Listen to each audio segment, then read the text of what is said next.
Hi everyone, I will be up in just a moment. I'm gonna grab myself a drink and then I'll be up on camera. See you soon.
There we go. Hello, everyone. Let me emerge from the portal, and I should be good. Aha! Hello. How you doing? Hi, everyone. How are ya? How are ya? I do have a drink.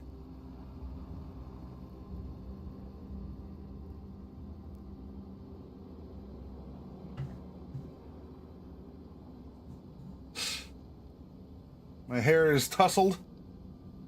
Tousled. There we are. So a howdy to Miller and a howdy to Craigar. I hope you two are doing well, along with anyone else who is lurking out there. Thank you for dropping by tonight, as always.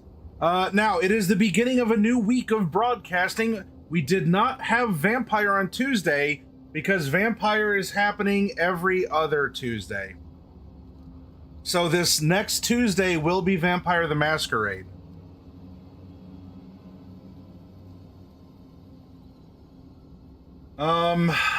You know, a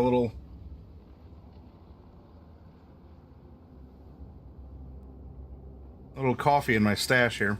It's a coffee filter, right? Although, ooh, I'm getting scruffy. I think I'm gonna have to shave sometime. I am super scruff.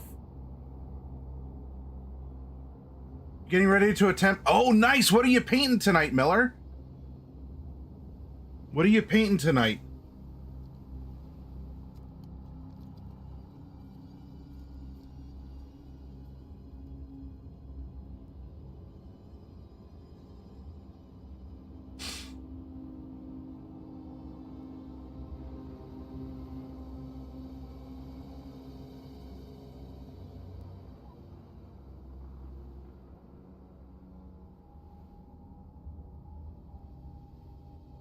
Oh, yeah. Well, Kragar, nasty rumor going around that you have a couple minis from this channel that might be able to use some painting, right? and look, as I'm reading, nothing I'm doing on camera is especially noteworthy.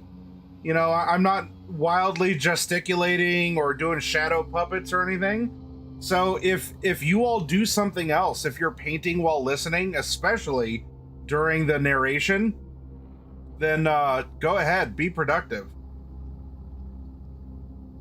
Oh, cool, Miller.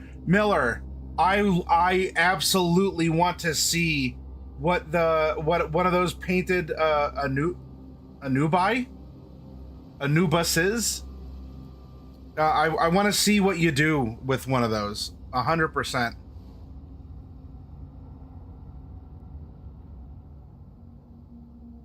Now,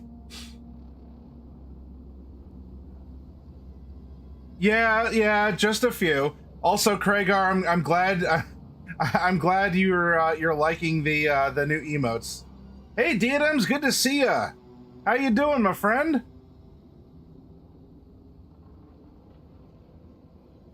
Now, as you all see up here, the Adopt-a-thon minis are that amount is caught up.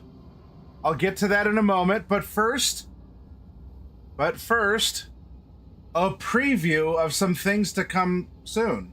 Okay? Y'all ready? I'm only gonna keep this up on screen. Now, this is actually a visual thing. So if you're watching, then watch. I'm keeping this up for 5, 4, 3, 2, 1, and 0. Then, here we go. Another preview of something to come. 5, 4, 3, 2, 1, and 0.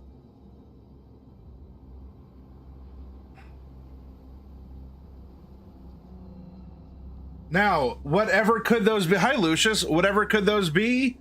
Who knows? Your guess is as good as mine. This is art that just spontaneously occurred. Clearly, there's no plan nor art direction to it all. So if it means something, I'm going to have to rely on you all to interpret it.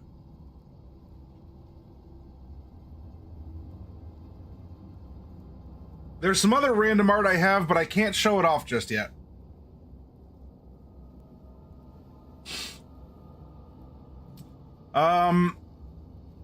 So that's all the news that's fit to print there. A quick little dip over into our Discord.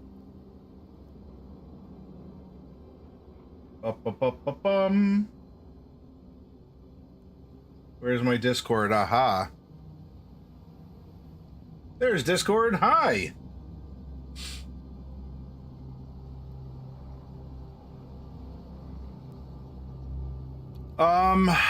Really the only announcement going on here?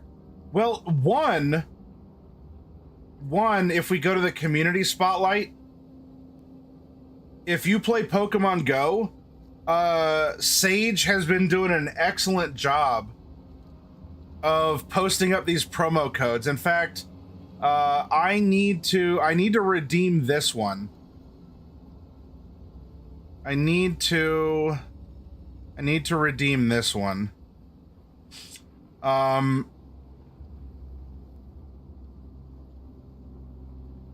But this one is still good, and it was just the other day that I redeemed these codes as well.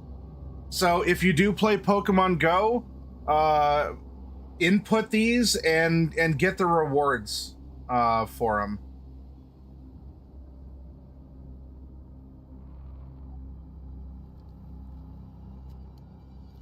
Aside from that, as you see, our Adopt-a-thon is getting super close.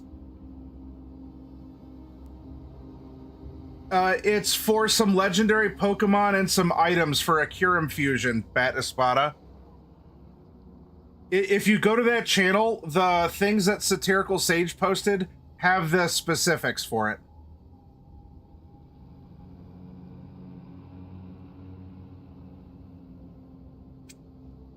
Speaking of which, for all of you who play, let's cycle our gifts before midnight rolls around. We have about 2.75 hours for that to happen, okay? So the Adopt-a-thon, we are over halfway to a box to give away. This is still a little loud. We're over halfway for another box to be given away, and we don't have that many slots left. So, can we do it? This is the week I have to move my stuff out.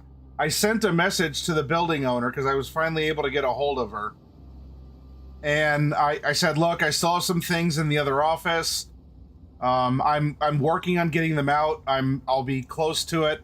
If you can give me a little bit more time, I'm not using the office for anything else, so I'm not draining resources. But hopefully you can give me a little extension on that old office. So this week, I would love it if you all could help push me over and help me move a ton of minis. I want to pack this stuff up, and I want it to go out to you all, and I need the space. And the orphanarium is taking up a lot of space right now. So if it is something within your means that you're capable of doing, maybe you have a tax return come in, or this is your pay week or something, picking up a box or two, this can get knocked out really easily, and I'll be happy to move a lot of minis out your all's way.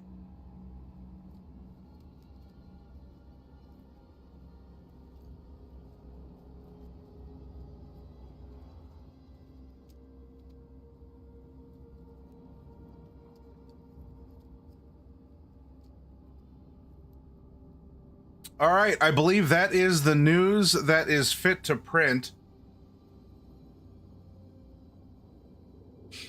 All this other stuff has been taken care of. Got those, showed those off. Whoops. There we go. We showed off this mysterious new art, whatever this means. And, yeah.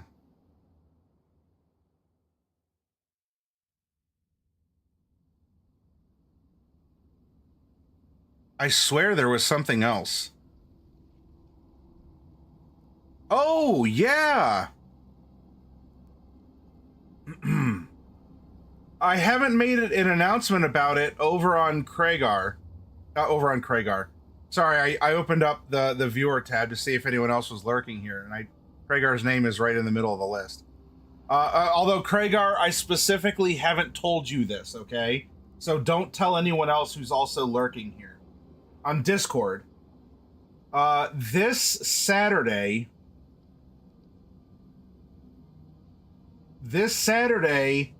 I intend on having a special afternoon stream. And Diadems, I think I talked to you about this because you were playing a game years ago called a PC Builder, like PC Builder Simulator. By Friday, I should have all the parts in to build a new rig. So my current home rig is my current home rig. It has been purchased, and it is going to a good home. And I'm using that money. I'm turning it around. I bought parts to build a new home and work rig.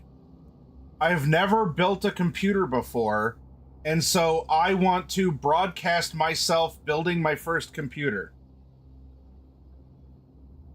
So hopefully, with your all's help, I will be able. I'll be able to do this, and we will make this machine come alive.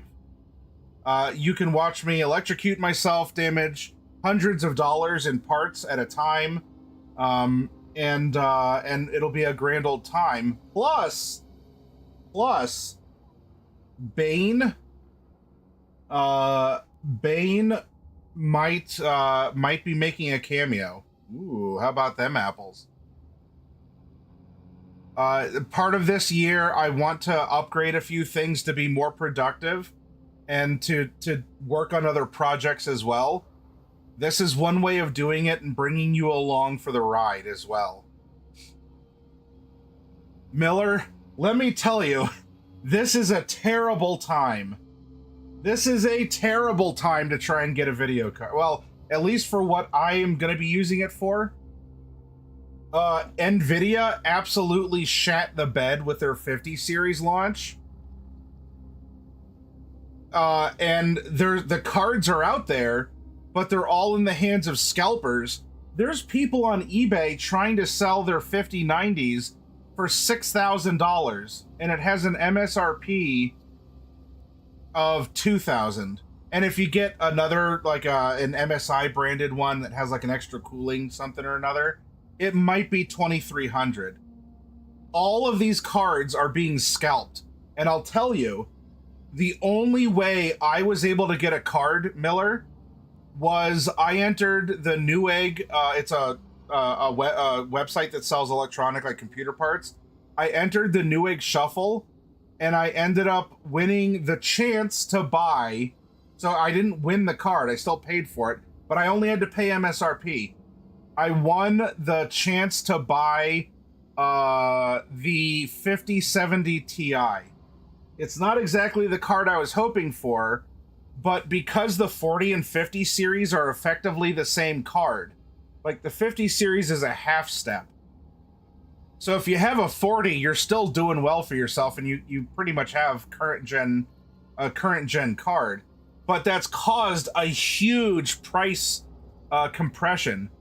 If you want anything that's like a 3090 and above, most of the prices are the same and way over MSRP, even for open box or used cards. It's terrible. It's absolutely shitty what's going on in that marketplace. And then AMD is coming out with a new card, which is great. Their top of the line card might be able to compete against a 4080 Super for NVIDIA. Now, I'm not saying that like, first world problems or something, right? I can't, I can't, get 11 billion FPS because I'm not rocking a 5090 or whatever. It's not like that. I am stuck with NVIDIA because I actually do video encoding. AMD doesn't do that. And so having the NVIDIA brand GPU comes with their encoders, which I need. And so I've been kind of bottled. So my 5070 Ti is also a 4080 Super. If I overclock it, which apparently the tough, so the tough is just that it's built tough, but it doesn't have any fancy RGBs or anything, and it's definitely not the color of the computer I'm building. However, because of that extra durability, apparently it's the best to overclock. So I kind of have a 4080 Super with the 50 level whatever chipset is, right? I'm stuck there. If I was just gaming, I would most likely pick up one of the AMDs that are coming out this coming month, because they seem to be reasonably priced. However, The new top of the line AMD cards are also 4080 Super. Don't have the video encoders. So in the parlance of modern youth, I would be raw dogging processing my videos. So it's been a hell of a time, because the prior 70 series then also doesn't have the NVENC encoders that I use in my Power Director software can't use.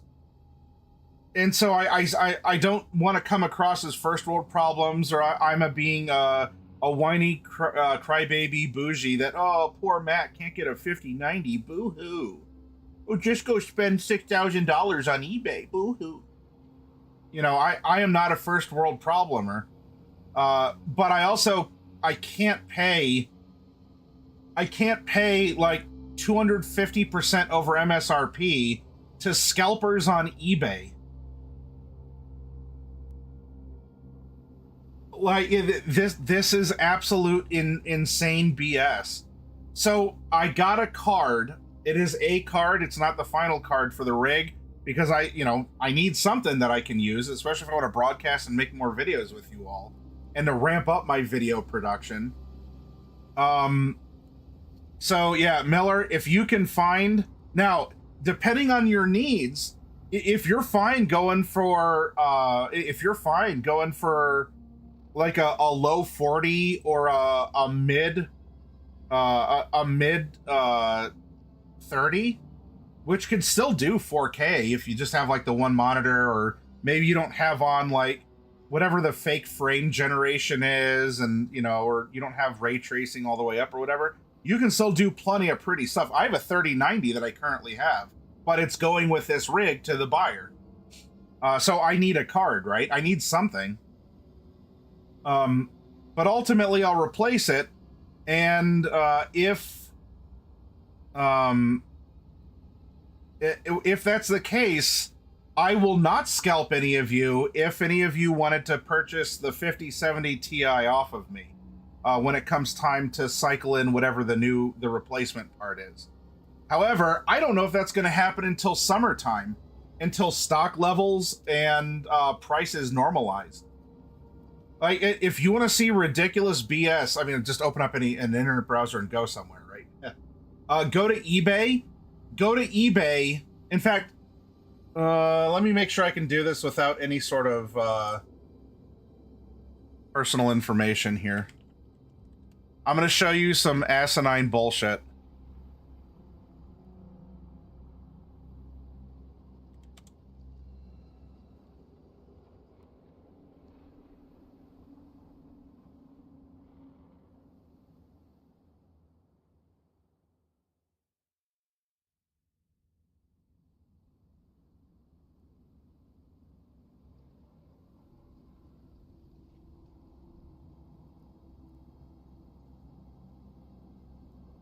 Okay. Watch this. Now, I'm baffled, and you all are going to find out something alongside me. Right? Here we go. 5090, 3200, 5000, 5200, 5200. Oh, look at this. Look at this person just giving it away for only over like twice as much as what it costs.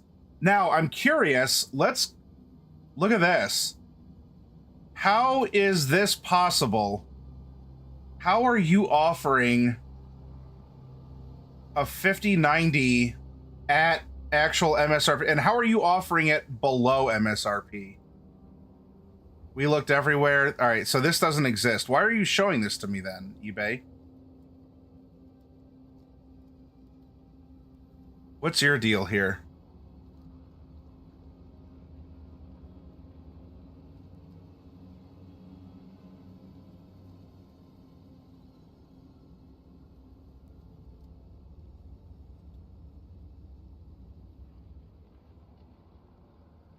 But yeah, look, the 5080, which I think has an MSRP of like 1500 or something like that, or no, I think it's supposed to be 1000, is going for $2.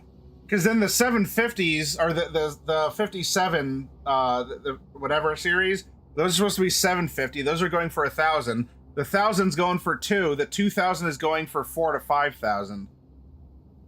So this stuff is bonkers. This might be okay for a 4080. I'm really curious. So if this is new, you want to sell this for $2K plus 24 shipping, that seems reasonable.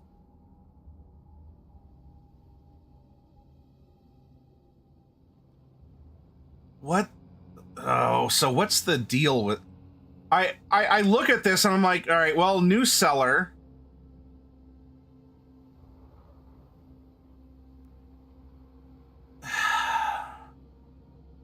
You know, you sold 4 items and this is what you currently have. What's going on? What is going on? Because a part of me is like, ugh, do I pull the trigger and do I get this card while it's here? People are checking this out. 5 have added it to their watch list. I don't see how this is going to go down in price because the, let's see, this is the 5090 MSI Ventus.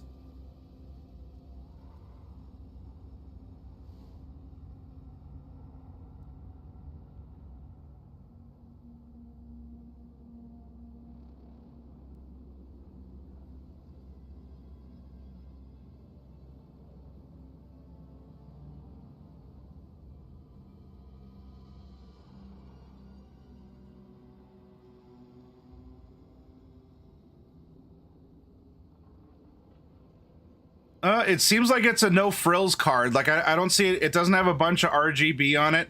MSI is definitely not a an obscure like third-party company by any means. This seems to be their bare bones card. But I don't know. I see this and I'm so jaded by the marketplace. This guy, look, he has 100% positive on his other sales. He randomly has this card. And I'm over here going, what's the catch? Why aren't you trying to exploit me for $5,000? And this could be a legitimate offer on a new card that 100% works. And maybe this guy is trying to do something good for someone. And I'm over here questioning it. And I hate feeling this way. This is shitty. This is terrible. So I'm not... If any of you out there, well, see, that's part of it too, Hunter.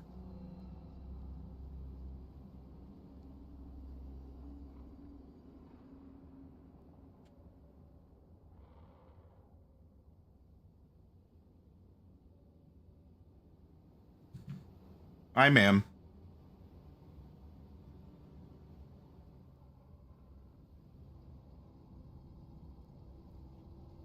But yeah, it says that it's the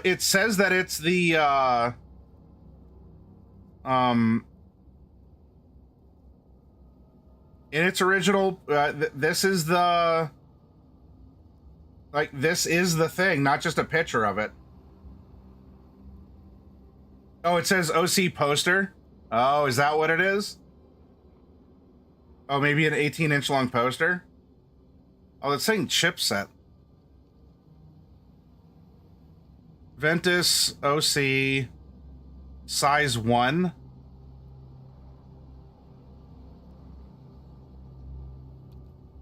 Is this a poster size?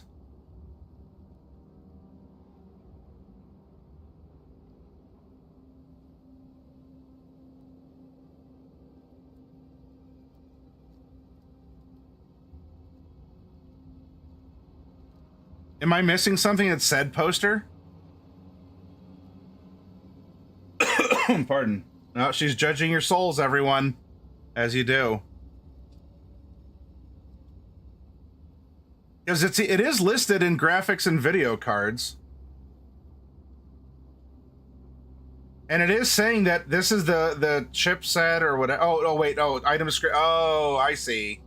right down here in the cellar. Oh, all right. I knew it. My pessimism in my faith in humanity is redeemed in the shittiest way possible. I mean, pardon my French, this upsets me. In fact, I'll tell you what, Hunter. I don't know if there's a way to report this, because this is it shouldn't be listed this way. There are people. All right, I saw on eBay, and I couldn't report it at the time because I couldn't find it on their mobile app. Oh, Hunter, I wouldn't have pulled the trigger because this was way too suspicious. Hunter, there was a person on here a couple days ago who had the 5090 Founders Edition up for $2,000 MSRP. Oh, this must be a saint, and it's going to charity. Oh, be still my beating heart when you click into it. Pardon. When you click into it, this the $2,000, 10% of it goes to Los Angeles firefighters, who obviously have a rough time, and I feel bad for them given the people who've been running the place. It's not the firefighters' fault, I'll tell you that. But, all right, so 10% goes to the firefighters. Cool. Item description. I will mail you a printed out picture of the 5090. I'm like, you bastard. You scumbag. You're here selling pictures of the 5090, claiming it's going to charity. You're keeping $1,800 to print on letter paper while giving $200 to the firefighters. Like that drags. I mean, I know it's not endorsed. You know, a charity doesn't retroactively endorse people giving it to them. You know, signed by who, right? But so that one was just, I'll mail you a picture, so you can spend $2,000 to send the firefighters $200, and whoever this schlub was that was selling this stuff on eBay was going to pocket $1,800 minus the business expense of printing out a picture of a 5090 to mail to you. Now, there was another person, Hunter, who did say read description, right? 5090, $1,999, read description. And you were correct, because when you read the description, the description said, "Do not buy. This is to get the bots."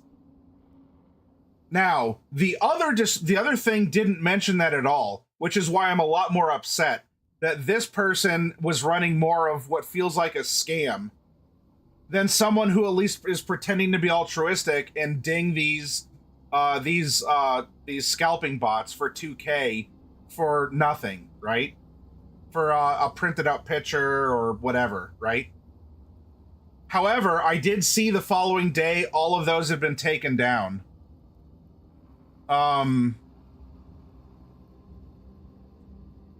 But if I can vent, if I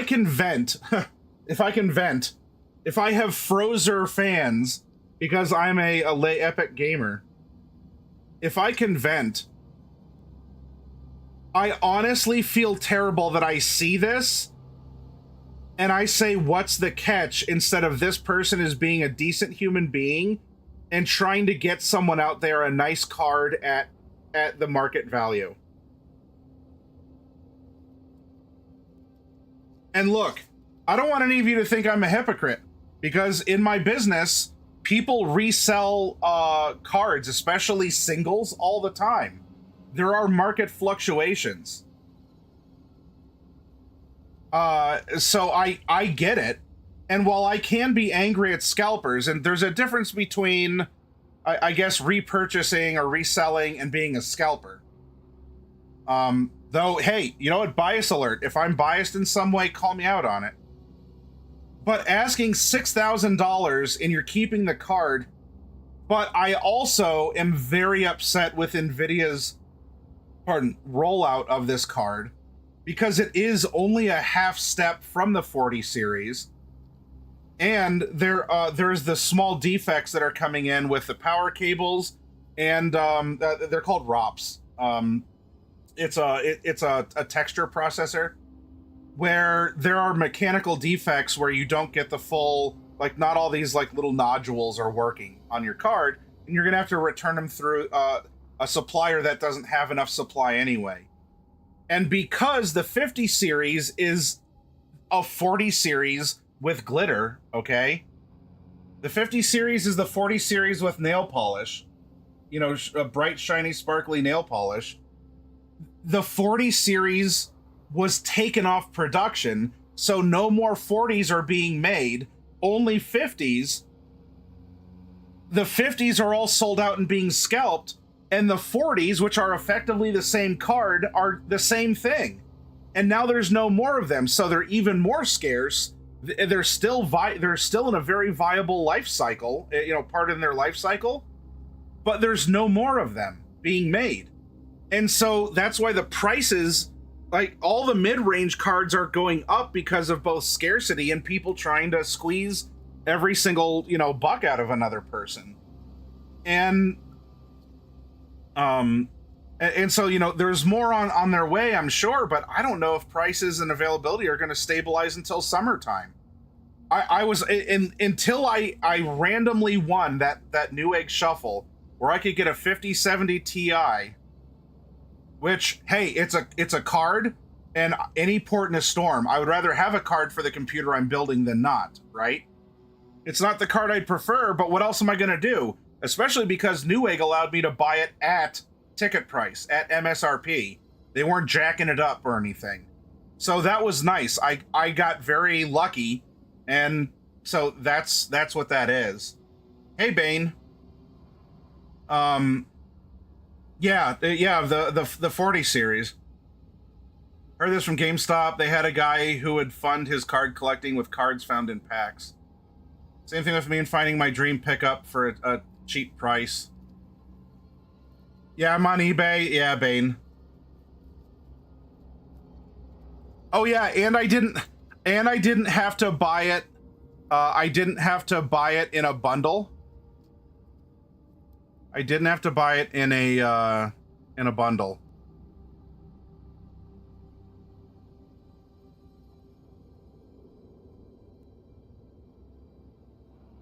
So I'm still signed up. So NVIDIA, if you all wanted a 50 series card and you have the NVIDIA app, or it used to be, I think like the GeForce Experience or something.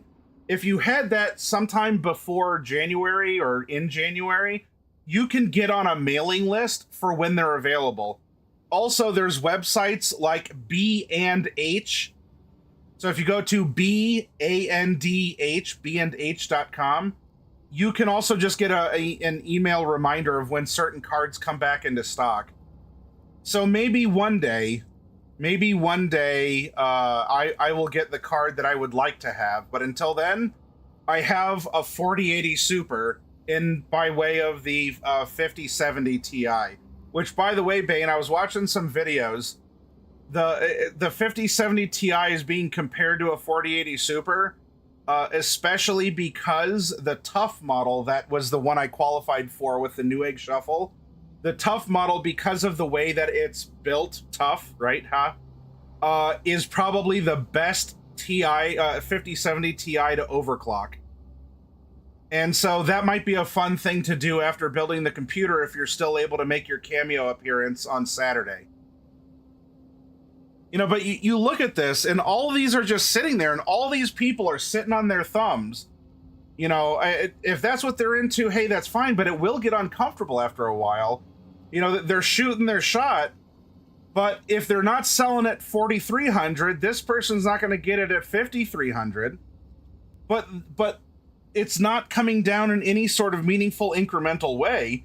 So everyone's just hoping, I'm going to get my ticket to Hogwarts, and I'm gonna scam some whale for $5,000-6,000 out of a 5090. $6,200.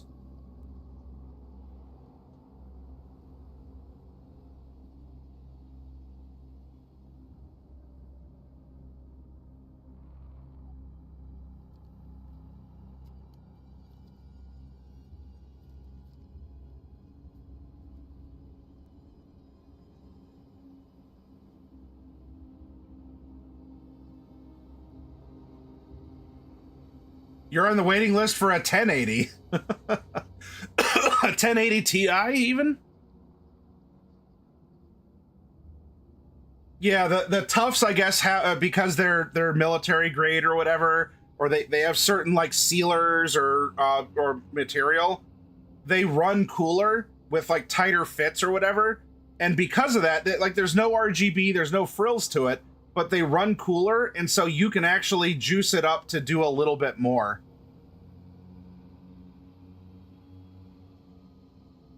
But yeah, I mean, so all these people are sitting here waiting on a payday. All of these could be cards you could have in your computer.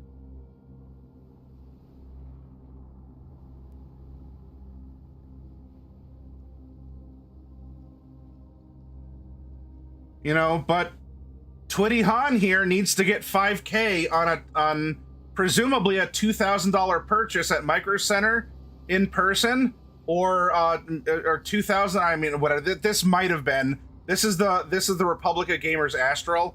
This one was probably a $2,500 card. You know, so you're asking for 100% markup.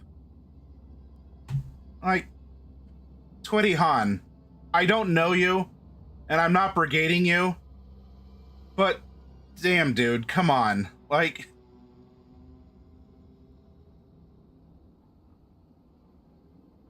and if we come up here, and by the way, as much as I'm venting about this, the Ventus, we were just looking at that. We were looking at the Ventus. Use scenarios like this. Use scenarios like this in your role-playing games. In fact, I'll tell you, I did something similar. Because look, I've been selling on eBay for a long time. It comes with the nature of the profession, right? Comes with the nature of the profession, and so I know in online terms, all right, this is going to be not PG-13, so pardon me, okay?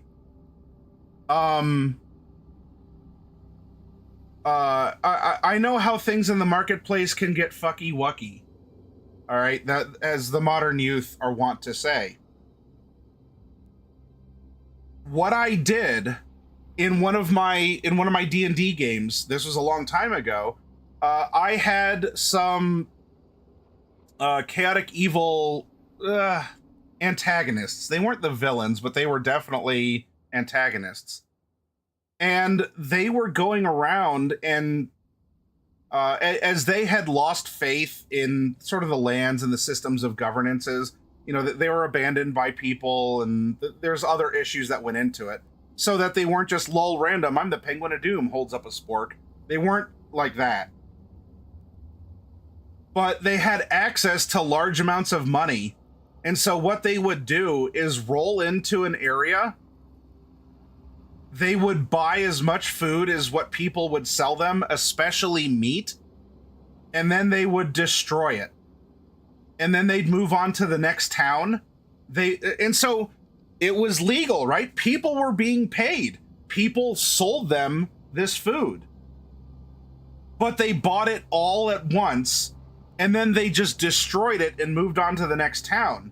This was causing massive socioeconomic ripples in the kingdom because of this happening, right? And it was meant to sort of confuse, but also irritate the players, because what was happening wasn't technically illegal. You know, this isn't illegal to ask for $2,000 for a $1,000 graphics card. It's not illegal in a marketplace like this, but it pisses off a lot of people and has a lot of people going, man, what's going on? Why is this happening? And so my villains accomplished exactly what was needed. Like, they were just agents of chaos in the world. And so again, they weren't bad guys by way of I'm a maniacal, like I am the BBEG who is the overarching. In fact, they even ended up hitting the BBEG because of just this sort of mischief and malfeasance that they were pulling across the lands.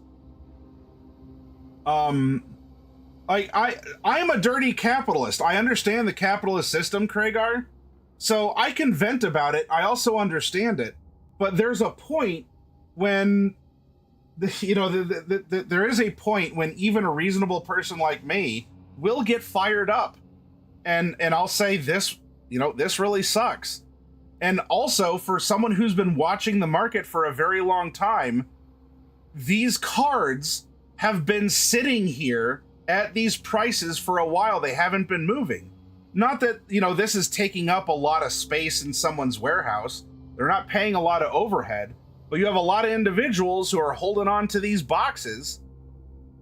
And as they're asking for $500 or, to $1,000 more than what the MSRP is. And, how many others would love to have, something like this in their rig and would be using it for gaming, sharing family time, or for me, I'm the weird case. And I was telling Bane this. I was telling Bane this because Bane was trying to talk sense to me about computer parts. I shared ideas with him, and I'm sure he didn't say this that I know of out loud or that I heard. He's probably sitting back going, bro, really?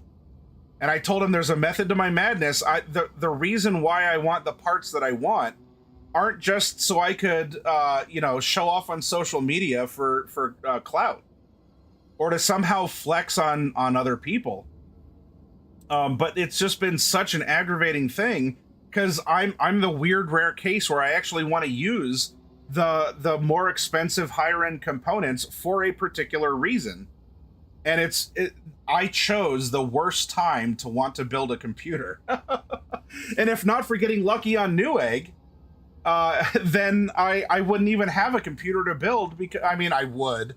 It would be kind of lobotomized in a sense. It'd be functional, but for baseline stuff.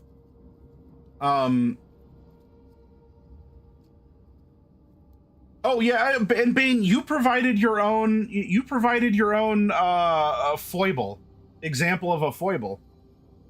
Yeah, it's just like all the scalpers though. They're in this Mexican standoff with each other.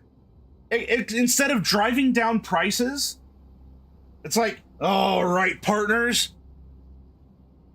I see you're also selling 5080s at $2,800. I'm selling mine for $2,900. Oh, you vile rat.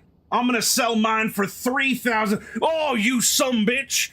You're selling yours for $3,000. I'm selling mine for $3,100. Then the person who's selling at $2,800 goes, well, consarn it. How dare you? I'm selling mine for $3,200. And it's this weird kind of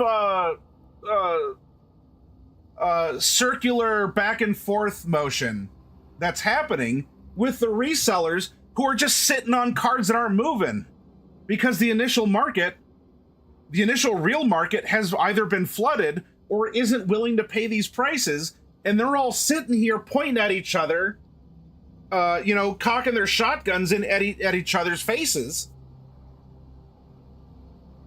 until one of them blinks.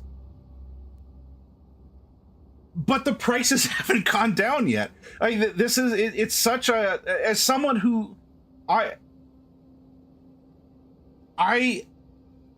take weird pleasure in observing economic phenomena. You could say it's a profession, a passion, even a doctoral pursuit of mine. Okay? So I get it. I understand it. It's just sort of like how you feel if you're a nature photographer. You're in the blind, you're out in the African savannah, and you've been following this meerkat family, and you've watched the little kits be born, and they're all playing and licking each other and chittering, and then a lion rolls through, destroys them, like just eats them all. Hyenas come through, pick the bones, and then pee on everything and whatever, right? And then elephants come by and they just stomp the family into the dirt, and then you just go, well, I watched this happen. I understand it. Doesn't mean I have to like it, but I watched it happen. So I'm sitting back in my blind, I'm watching this stuff happen, and I'm just baffled, you know? I'm not baffled, but I'm baffled.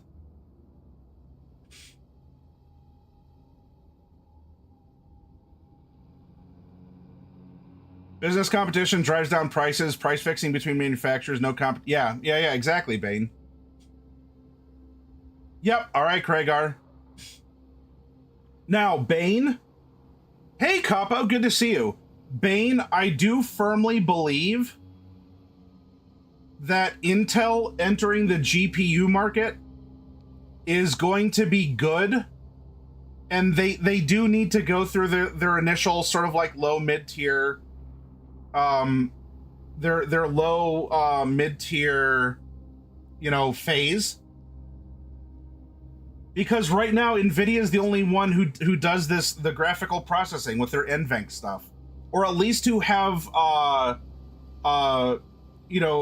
video editing software be compatible. AMD has shown little to no interest in this, which is fine. It's okay. You make game cards to play games. That's what, 95% of your audience, if not more. Now, it's arguable to say that Nvidia, and maybe to an extent AMD, their core audience are actually crypto farmers and AI farms. It just so happens that gamers will still use whatever droppings fall off the manufacturing line. Intel getting on board could be interesting. Especially, you know what? I would even be happy if Intel focuses on ways to make video editing, or like rendering, I should say, encoding. If they focus on that and they have solid mid-tier cards, I would get an AMD card, except AMD is dog poo for video encoding. And Nvidia has the lockdown on it, but it's also a part of the marketplace that's just not interesting to others right now. So they have it, and I feel a little captured by it.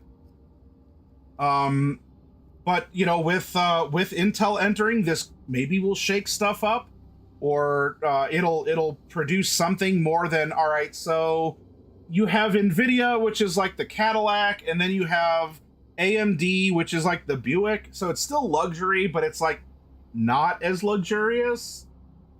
You know, it's mid luxury, not peak luxury, or I don't know if that makes sense. You know, and then you have Intel coming in like, hey, we will make solid entry to mid-level cards.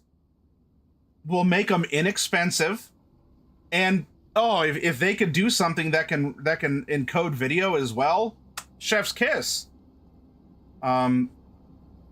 So we'll see over the years, you know, but they got to hit a critical mass, and I don't know if they have enough people who are adopting the cards. They're really inexpensive, but they're also maybe mid-tier at best, depending on what people want to do. Now, if you all out there, and I don't say mid is a put down or anything, if you all out there have a 1080 monitor and you have zero problems with it, and you're going to hold on to it for another 10 years, you don't need a 4K card. I think there's so many people who still are holding on to 1070, 1060, 1070, 1080 cards. Maybe even the rare 20 series card. Because they're playing at 1080.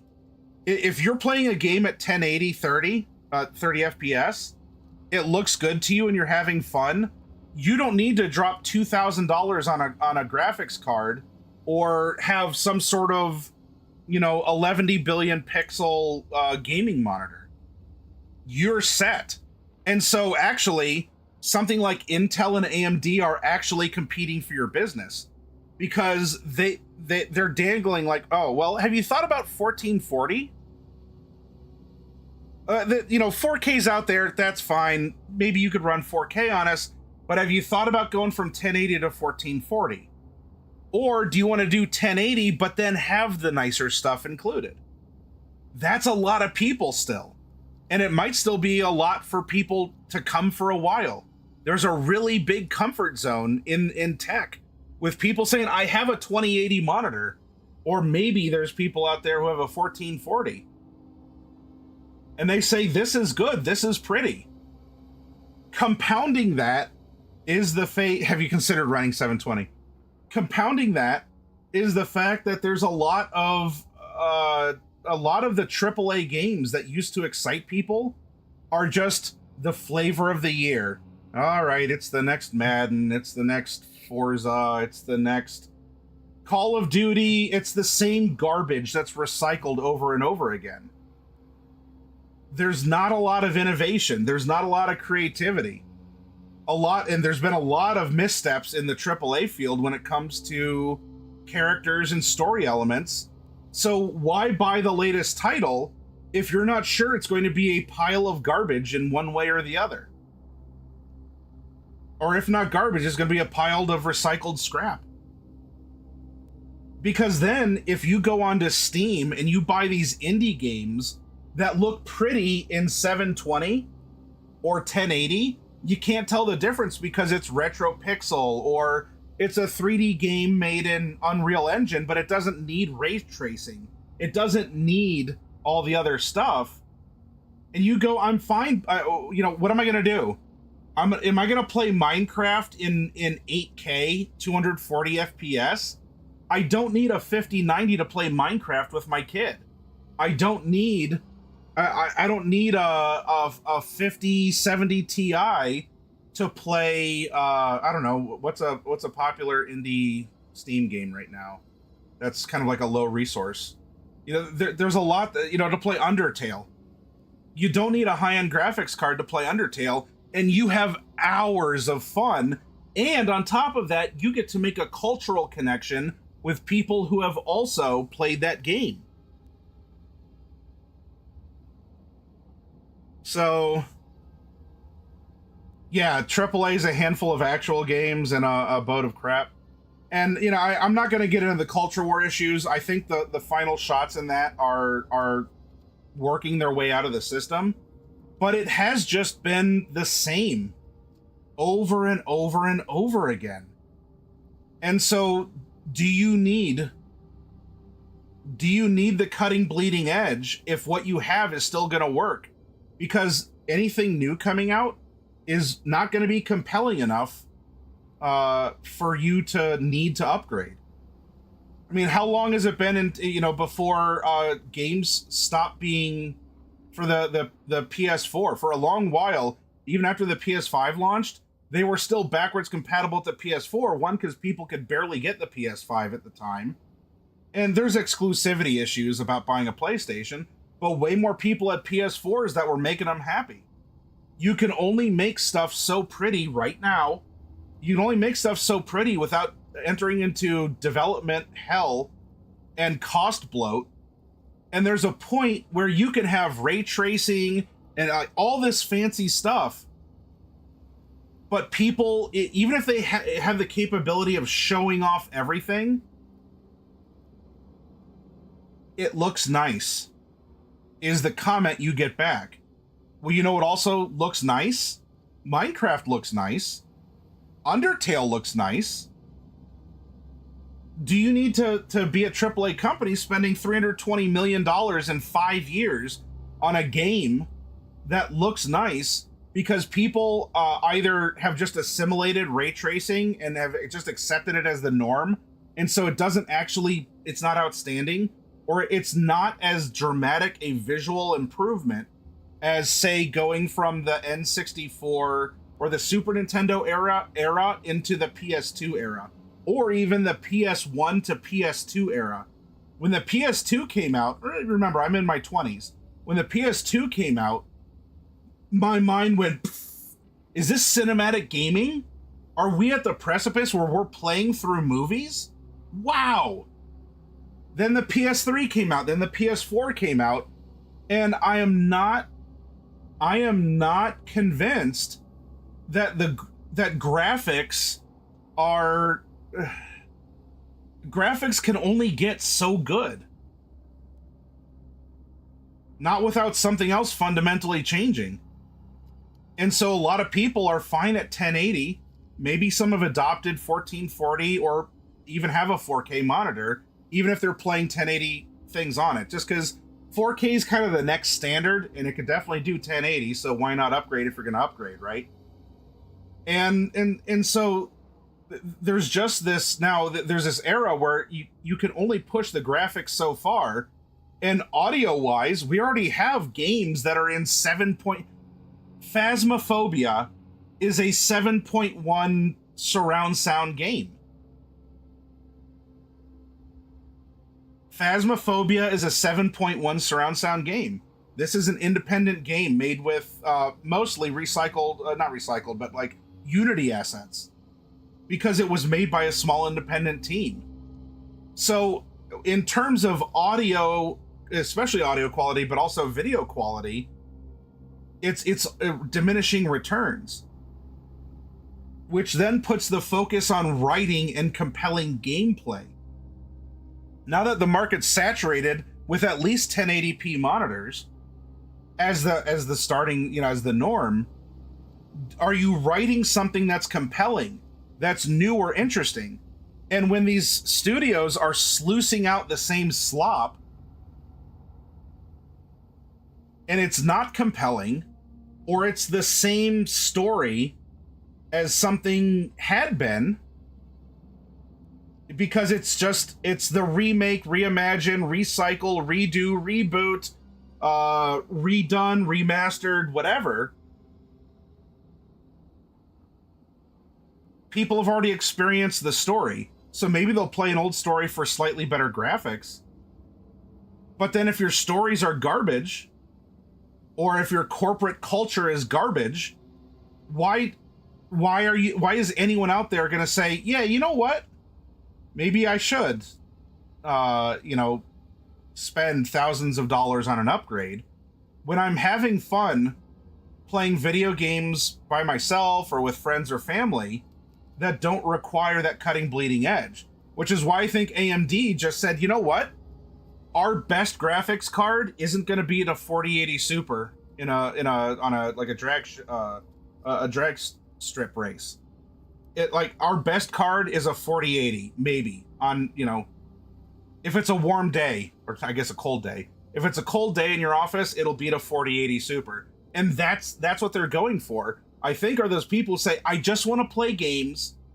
I want them to look nice, but I don't need that. I don't need everything to be, 8K, 240 FPS with whatever. And especially all this fake frame garbage that's going on too. It does seem to be a point of diminishing returns, but the 50 series is it's kind of past that, and it's sort of stalling out, I think, before there's going to be some hard check by the manufacturers of these components, or I know that AAA and really gaming studios in general are having some soul searching to do, because what has been done before isn't going to continue to be viable. And I'm not saying this as a culture warrior. I'm not saying this to melt the snowflakes or own the chuds. I'm looking at the cold, hard data of sales. The ultimate ballot in the box. What people do with their wallets.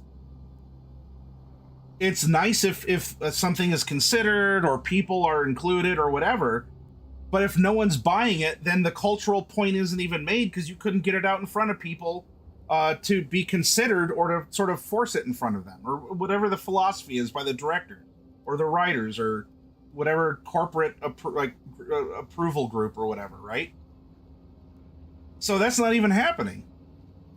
And then this is going on, which is compounding things, because there's a lot of people like me who would love an upgrade. My current card is a 30 series. A 40 series for sure is an upgrade, but I can't get a 40 series, not at market rate anyway, because the 40 series is now competing with the 50 series and is overinflated in expense. So it's like, gah! I haven't sold enough minis to be able to pay a scalper twice what it costs to get at MSRP. You know? God.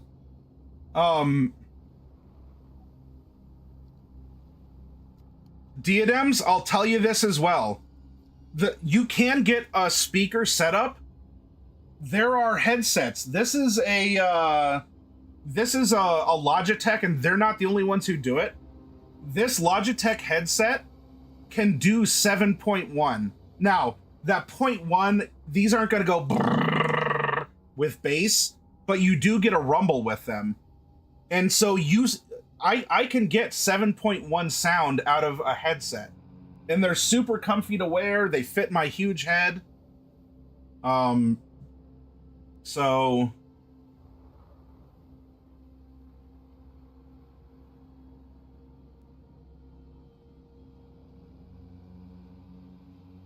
anyway, I think I was supposed to talk about Dragonlance at some point, but I got on a tangent just to show this off.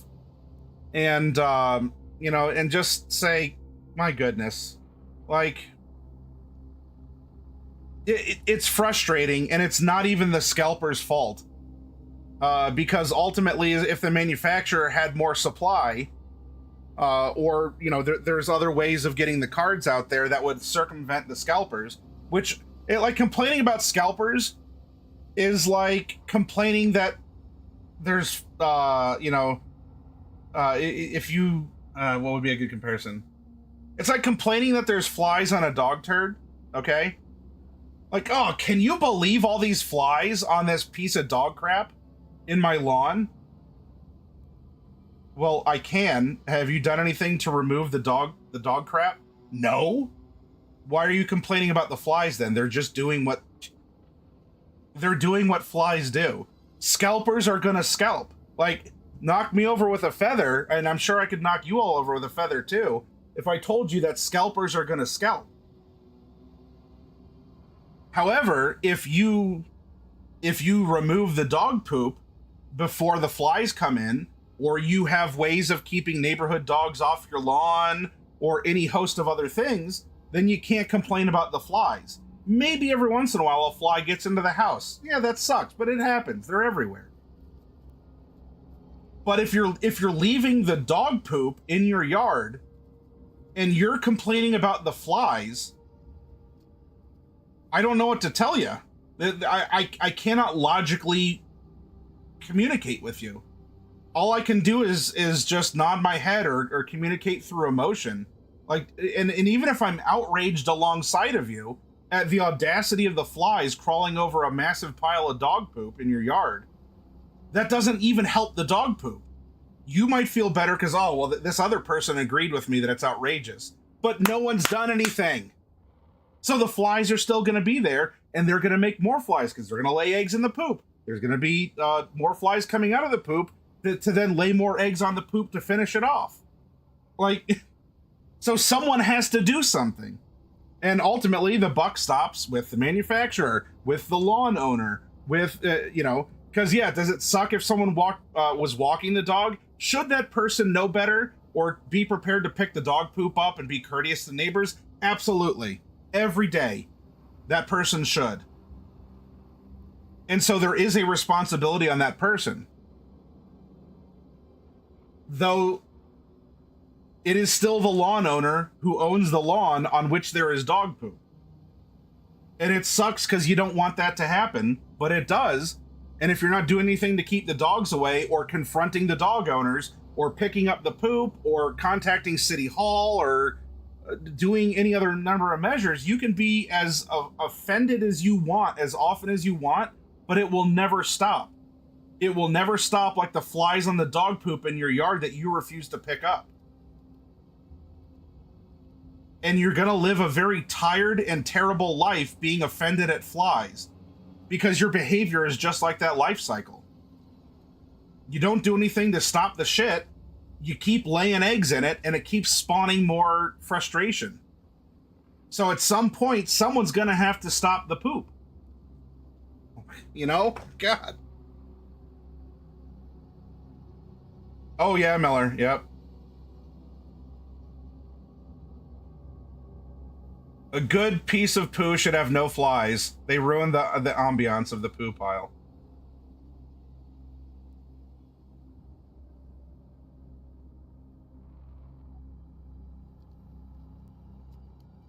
Anyway, what was I talking about? Was I talking about Dragonlance? I think I was supposed to.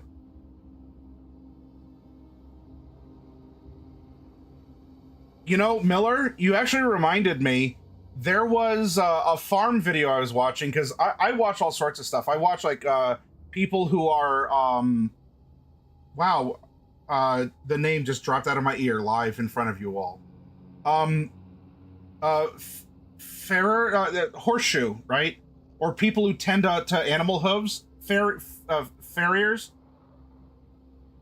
You know, people who just like horse hooves, cow hooves, and stuff. They'll shave them down. They'll treat infections and stuff. And I watch farm videos and other stuff too. And there was a person, there's a farmer who had a real bad fly problem. He would cycle his cattle through the pastures so that like the poop would have time to work down. And what the farmer found was that by putting out fly traps in whatever the active pasture was, it took a little while, and these buckets were filling with flies, like fly paper and like liquid traps and stuff. But after that initial like burst of like, because the whole place was like, flies everywhere in the pasture, right? Was being responsible, ecological, and humane to the cattle and everything, cycling it, letting the grass grow, be nourished by the poop, blah blah blah. Okay, but the flies were annoying to the cows, and they were just everywhere. So what the farmer did was just put out giant fly traps, and he was showing, like in the video, these things were just black with flies. However, after a couple months of keeping the rotation going and rotating the fly traps, because the flies will never fully go away, but enough was diminished that with the maintenance, which was no longer just finding massive blocks of glued or drowned flies, that the cows were happier, there were way less flies, and everything was better overall. And the fly traps were never at capacity again. Because yeah, there's always going to be poop out in the pasture, but you've reduced the flies such that it was way more manageable, and they weren't just infesting everything. The flies were in nature. They weren't concentrated, you know, they weren't a concentrated blight on the cattle. And he found really economical ways to take out all these flies. So again, it took a bit. It took rotating the pasture, blah, blah, blah. What he was already doing. But if you're willing to do that, you say, damn it, I shouldn't have to do this. It's extra expense. But it's paid off because his pasture is, it's not fly free, but it's not infested anymore with flies.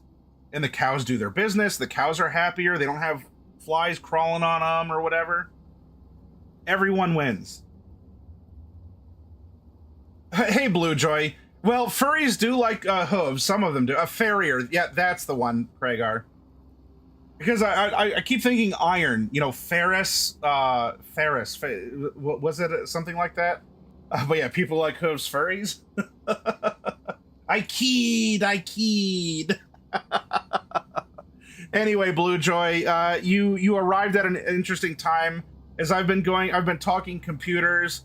I've been talking economics. I've been talking supply chain. I've been talking human nature. I've been talking about everything except Dragonlance, which I suppose I should do what the title says of my stream.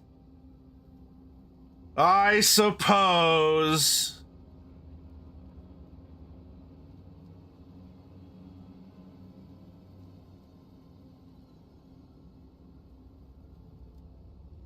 They do work with iron. Although some of these, you get a cow with an infected hoof. Oh, I won't be too graphic, but when they hit that pocket of infection, who doggies? Who doggies? Got a very pretty new set of dice today. I shall take a photo and post in yes, please, Blue Joy. All right. Anyway, if I don't put this away, I'm just gonna make myself go in loops and be upset. I will be upsetty spaghetti. Yeah, there's a couple, Blue Joy. Now it's interesting. You get to learn about you get to learn about nature. You get to learn about that trade. It kind of takes you back in time because horseshoeing has been around for a while. But for sure, and he's helping the cattle or the donkeys or the horses or whatever. He's helping it, but damn, if sometimes those hooves don't get pretty gnarly for one reason or another. Anyway, here's a sneak peek at some upcoming art. Whatever could this mean? I don't know. Blue Joy, do you have any suspicion what this could mean? I have no idea. It's not like I've provided art direction or anything for any projects. This is randomly manifested on my computer. So I need your all's help to figure this out. What does this mean? Yeah, Miller, that's one of them. Hoof GP, and I'm trying to remember. There's another, and you look at it and you're like, how does this guy just films himself caring for animal hooves? These videos are getting hundreds of thousands, or if it's one that he hits a particularly voluminous pocket of distress for the animal, let's say. Those those videos get, like over 1 million views. It's like, who's the lady? I don't know if she still makes videos. There's a dermatologist named Dr. Pimple Popper.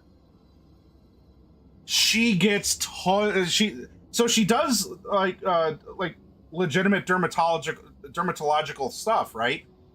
But man, if she doesn't get a lot of views on her videos, and usually the juicy content gets the most. I'll leave it at that. My favorites are when they get a rescued animal who hasn't had a trim in a super long time. Like, you can tell the animal feels so... Oh, yeah, Blue Joy, yeah. I see stuff like that, or there's some dog grooming videos that are out there. And, and so this dog groomer will come by and be like, yeah, this is a rescue, or this pet was found abandoned in a house. And this, and this poor dog has matted and knotted hair, especially if it's a breed that grows a lot of hair and it almost like blinds them or whatever. Or like a farmer finds a wild sheep that's been out for a long time and its wool is everywhere. And you just see the trim, you see the care. The animal is 100% different after that. Oh, it makes my heart happy, because social media is terrible and sucks in a lot of ways, especially if you get pulled into partisan doom scrolling. I don't know who you are out there, but if you're watching this, if any of you out there are partisan doom scrollers, I'm squinting at you and waggling my finger.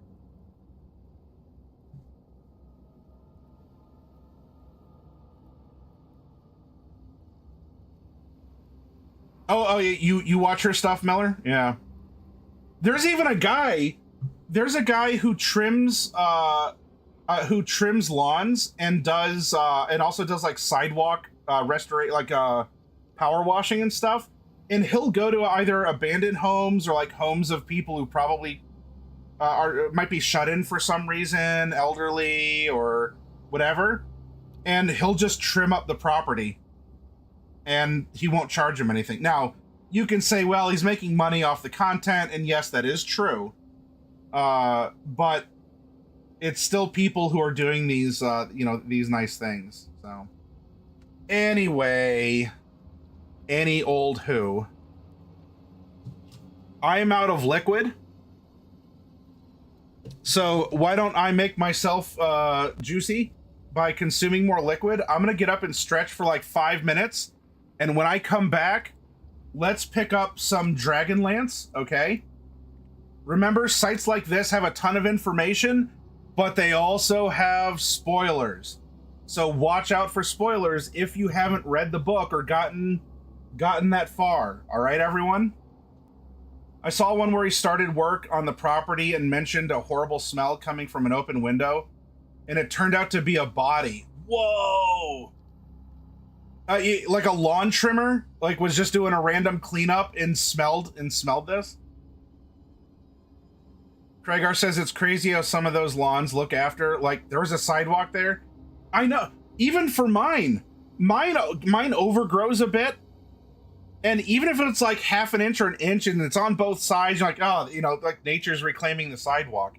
Some of these are just completely, it's baffling. Oh, but Bluejoy, out of I guess literal morbid curiosity, if you happen to have a link to that one, could you hook a brother up, please? I would be forever grateful. You know, for science, come on, for science, and also maybe Vampire the Masquerade research, right? For all of us who run tabletop games, you know, the whole meme is you have an FBI agent assigned to you because they track your searches, like how to build something when you're trying to research like cyberpunk or a wartime epic or, you know, medieval torture methods with modern materials or something. And you know, for sure, you get on a list somewhere because you're researching this stuff because you're curious and you want to put it in your book or you want to put it in your game. So for all of you who are role players and you have a personal FBI agent, you know, I guess make them work for their paycheck and make them squirm a little bit. You know, what's the meme? You want to get your FBI agent to do this?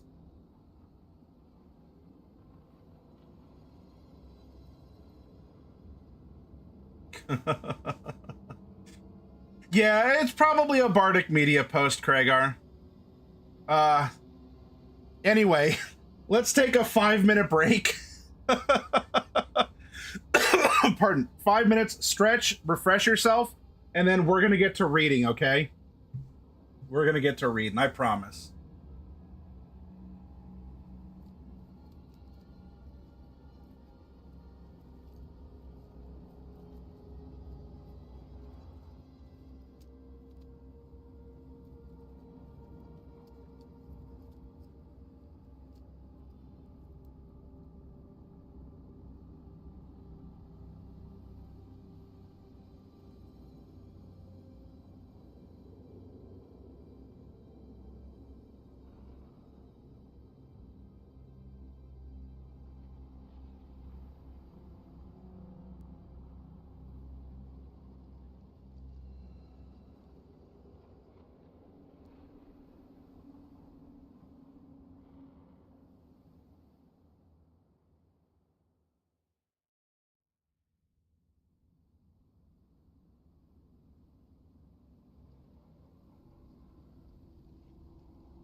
All right, everyone, I've returned. It's probably even been less than 5 minutes, so y'all are getting your money's worth from me.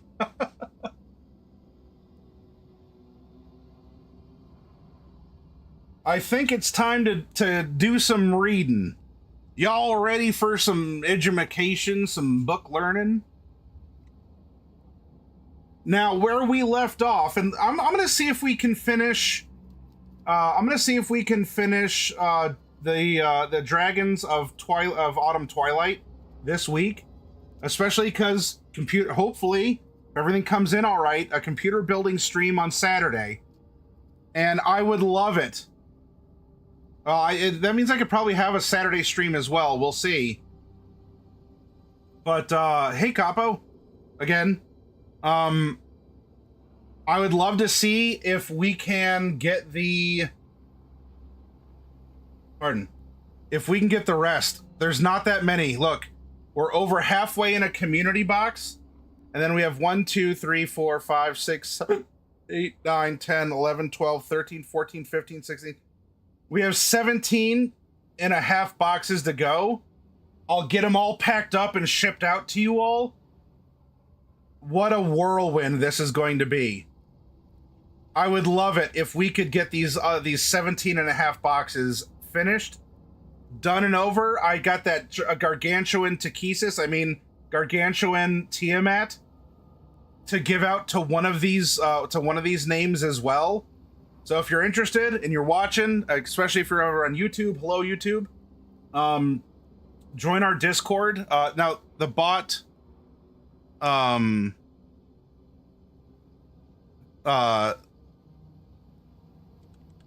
second. Speaking of YouTube, howdy.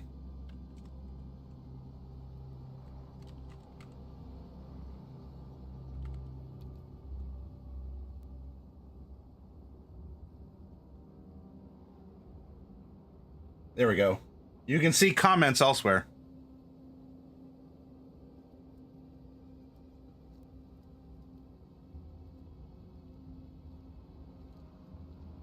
All right. Anyway. Oh, anyone is obviously welcome to just donate 1 or 2 to the Capo Fund, of course. We will get a photo of it being swallowed by the alien egg for your troubles. Yeah, you know, I could throw them in there. Capo, I shipped off some things to Canada, and now that I have that done, I can... Oh, shoot, that reminds... I gotta send an email about something. Anyway, what was I gonna say? Now that, anyway, the big box, the other boxes and stuff have been used, I can get the dimensions and get that in queue to give a quote on it. All right. Oh, hello. We've been blessed. We've been blessed by a cat. I did ship something to Canada, though it has nothing to do with xenomorph eggs or anything else. Yeah, it doesn't, I promise. It's still there at the office. Your favorite, right? Are you Jonesy? Are you my Jonesy? Oh, you're judging their souls. I see.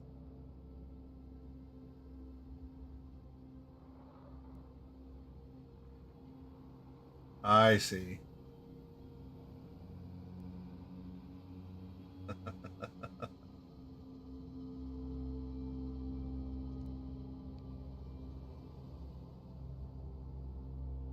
All right, let's close up Discord.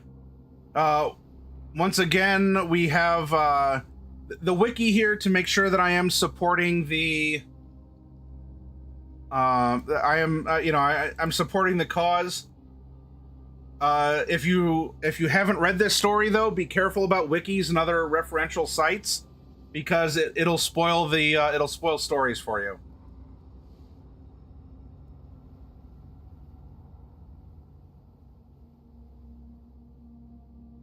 Not yet, anyway. There's still... Look at how she carries herself. What an absolute queen. Doesn't it look like she has a royal robe? She has a royal robe coming down, which is where her shoulder and her chest is. It's just, oh, observe the peasants. Am I a peasant to you? Is that the nature of our relationship?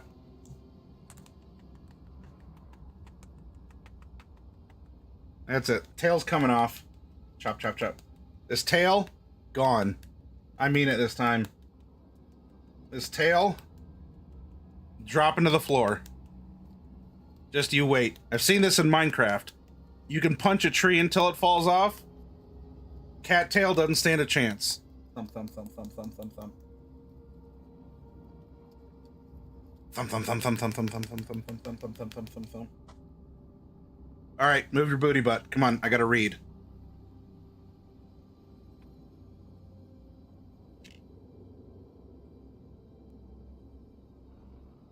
Chapter 19. The Broken City. Highbolt Fudge the First, the Great. Hi, After Fov.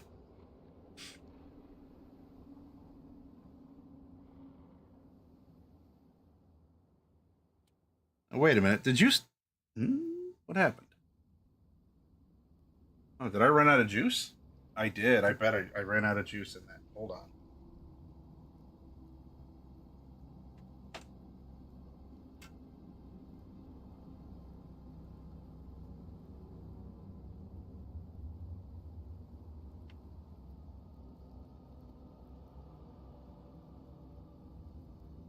Although having this type of cord doesn't help. Okay.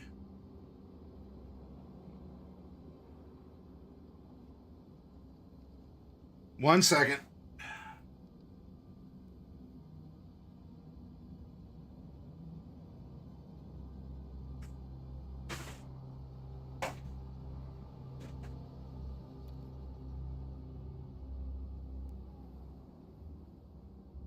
Lisa, are you entertaining them? Yeah? Well, thank you. Yeah, meow. I agree.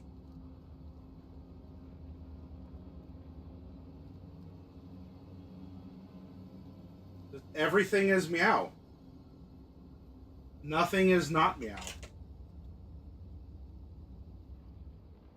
That's just how it is.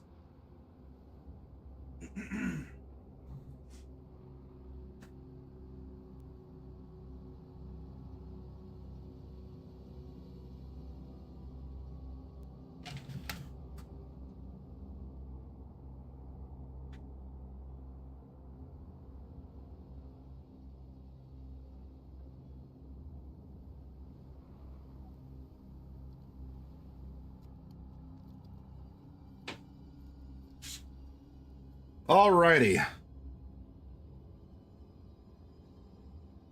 Let's try this again with more light.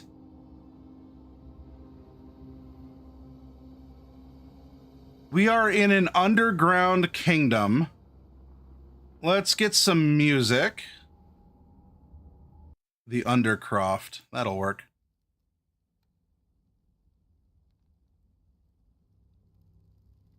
The night of the Cataclysm had been a night of horror for the city of Zaxxaroth. When a fiery mountain struck Krynn, the land split apart.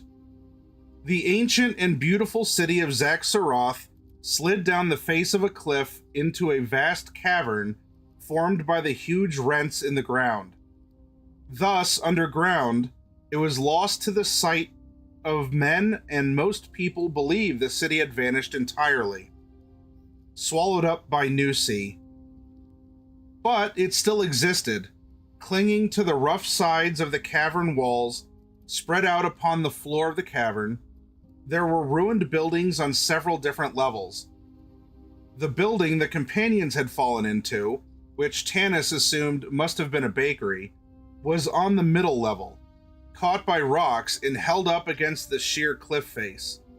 Water from underground streams flowed down the sides of the rocks and ran into the street, swirling among the ruins.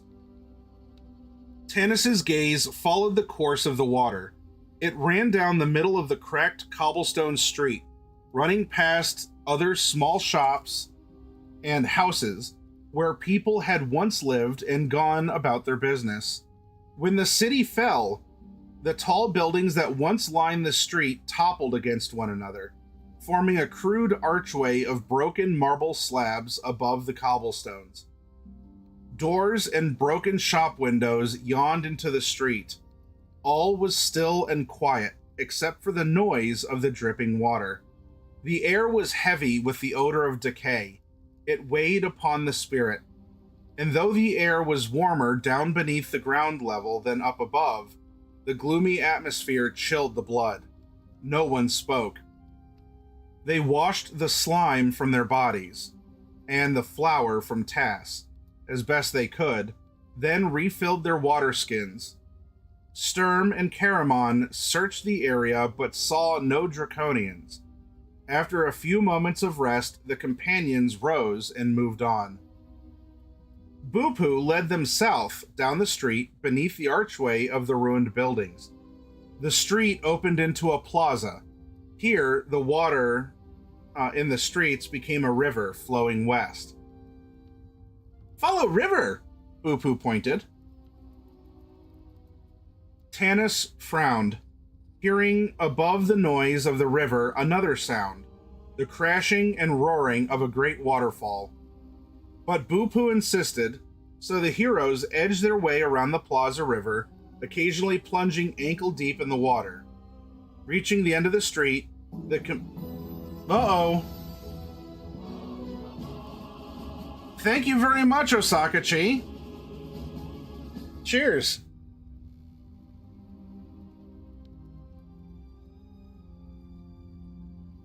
And Bluejoy, you did post your new dice in your photos.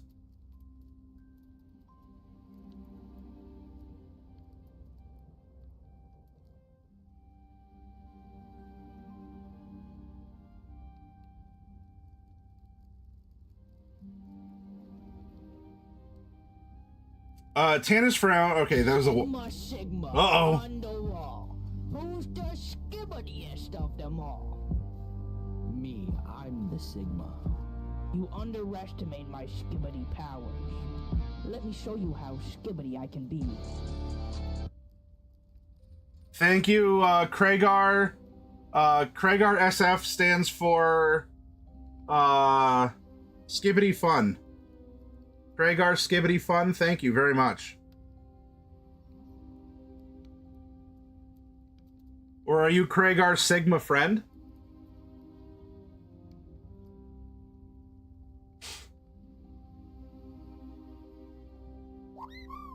Woo-hee-hoo, hey!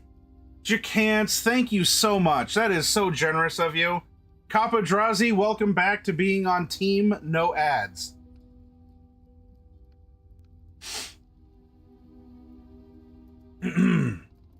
In fact, Capo, there's a bunch of new emotes that you can use now that the channel has. Give them a whirl. Check them out. Be kind indeed. Be kind, rewind. Classic blockbuster colors up there.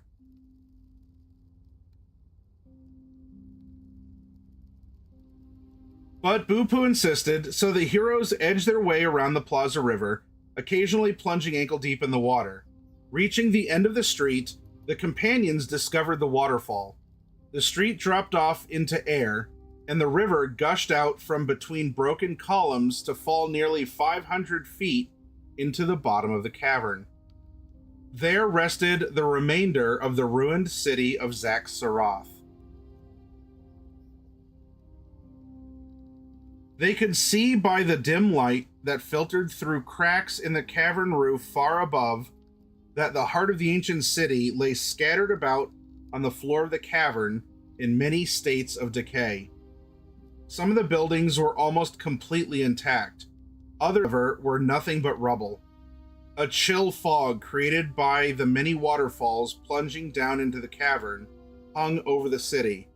Most of the streets had become rivers, which combined to flow into a deep abyss to the north.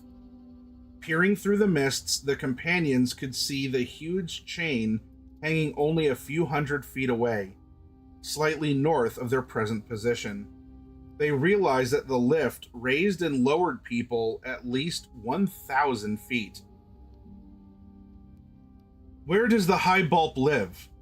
Tanis asked, looking down onto the dead city below him. "Upu says he lives over there," Raceland gestured, "in those buildings on the western side of the cavern." "And who lives in the reconstructed buildings right below us?" Tanis asked. "Bosses," Upu replied, scowling. "How many bosses?" Remember, bosses are Draconians. They're the putty patrol of, although they're more threatening, but they're the putty patrol of the story. Okay.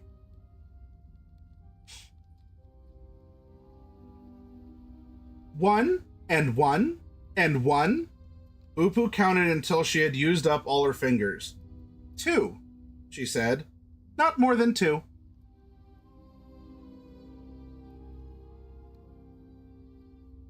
"Which could be anything from 200 to 2,000, Sturm muttered.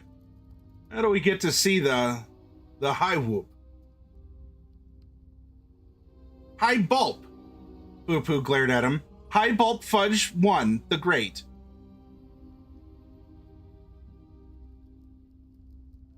"How do we get to him without the bosses catching us?" In answer, Upu pointed toward the rising pot full of Draconians. Tanis looked blank, glanced at Sturm, who shrugged disgustedly. Upu sighed in exasperation and turned to Raceland, obviously considering the others incapable of understanding. "Bosses go up, we go down," she said. Raceland stared at the lift through the mist. Then he nodded in understanding. "The Draconians probably believe that we are trapped up there, with no way to get down into the city. If most of the Draconians are up above, that would allow us to move safely below." "All right," Sturm said. "But how in the name of Istar do we get down? Most of us can't fly." Upu spread her hands. "Vines," she said. Seeing everyone's look of confusion, the gully dwarf stumped over to the edge of the waterfall and pointed down. Thick green vines hung over the edge of the rocky cliff like giant snakes. The leaves on the vines were torn, tattered, and in some places stripped off entirely, but the vines themselves appeared thick and tough, even if they were slippery. Goldmoon, unusually pale, crept toward the edge, peered over, and backed away hurriedly.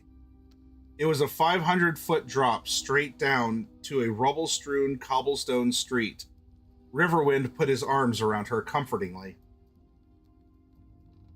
"They've climbed worse," Caramon said complacently.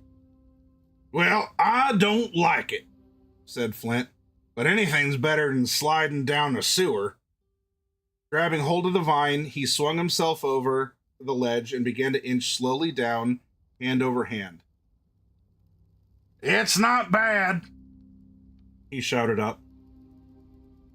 Tasselhoff slid down a vine after Flint, traveling rapidly and with such skill that he received a grunt of approbation from Bupu.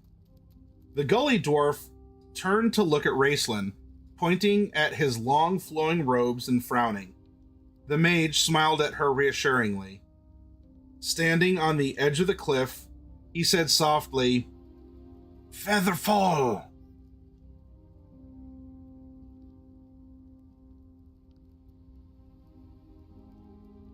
The crystal ball on top of his staff flared, and Raceland leaped off the edge of the cliff, disappearing into the mist below. Bupu shrieked. Tanis caught her, fearing the adoring gully dwarf might throw herself over. "He'll be fine," the half-elf assured her, feeling a flash of pity when he saw the look of genuine anguish on her face.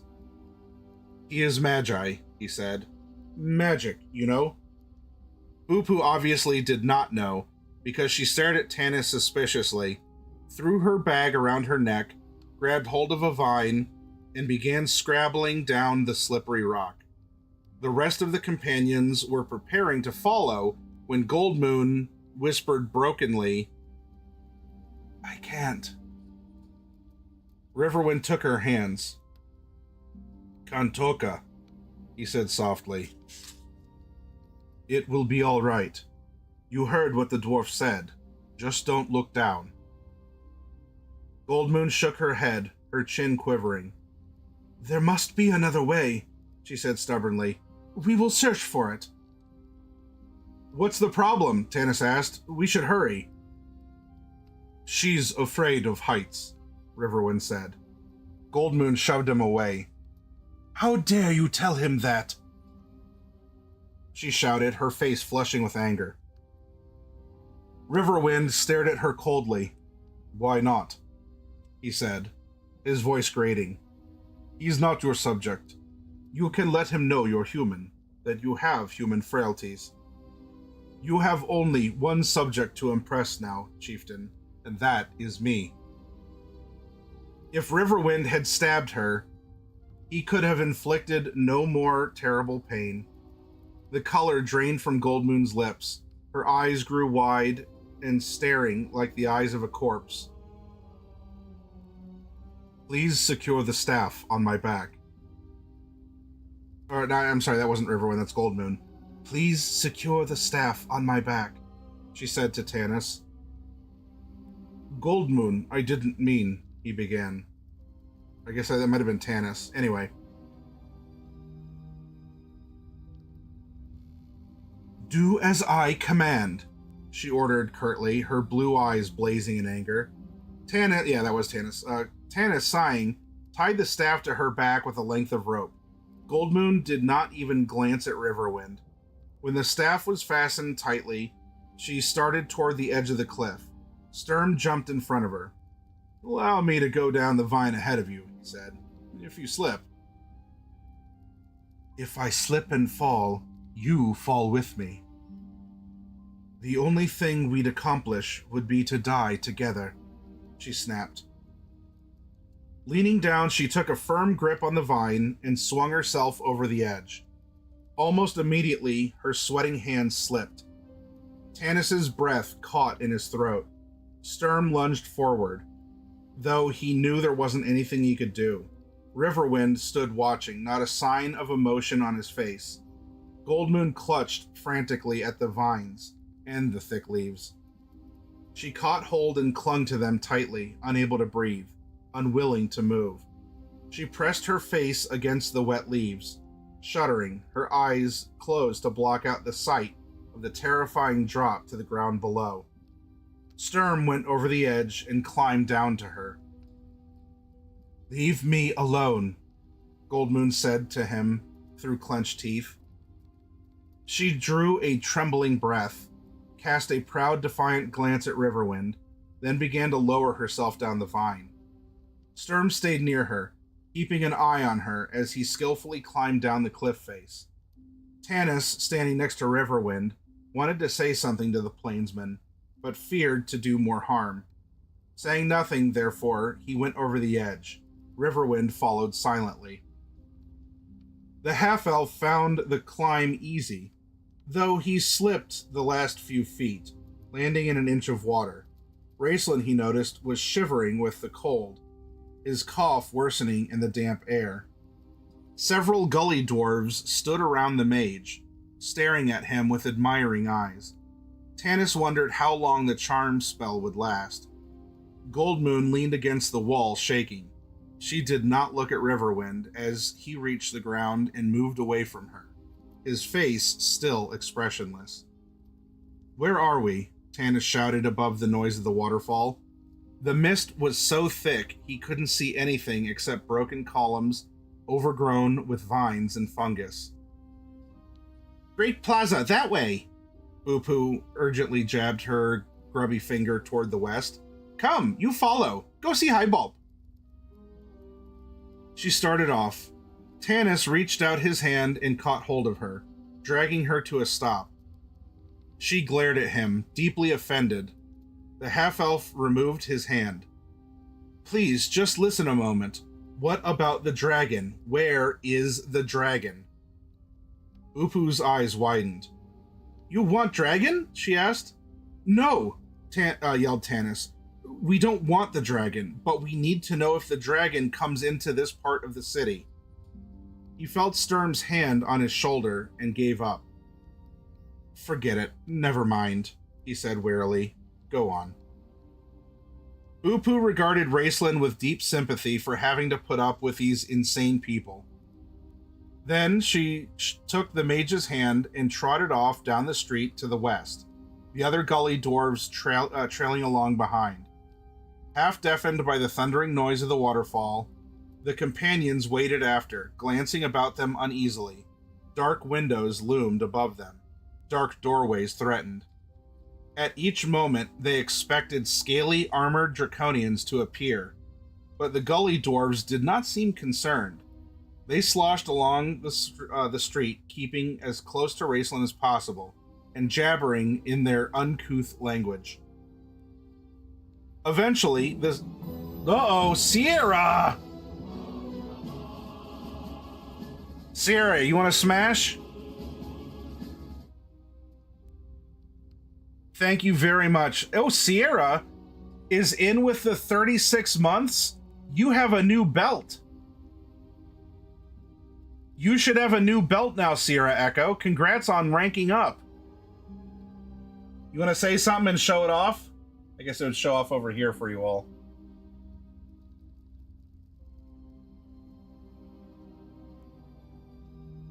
Also, be well, Blue Joy.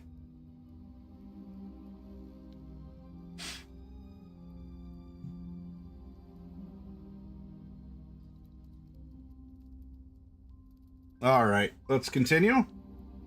Yeah, look at that brown belt. Look at his belt. His belt is amazing.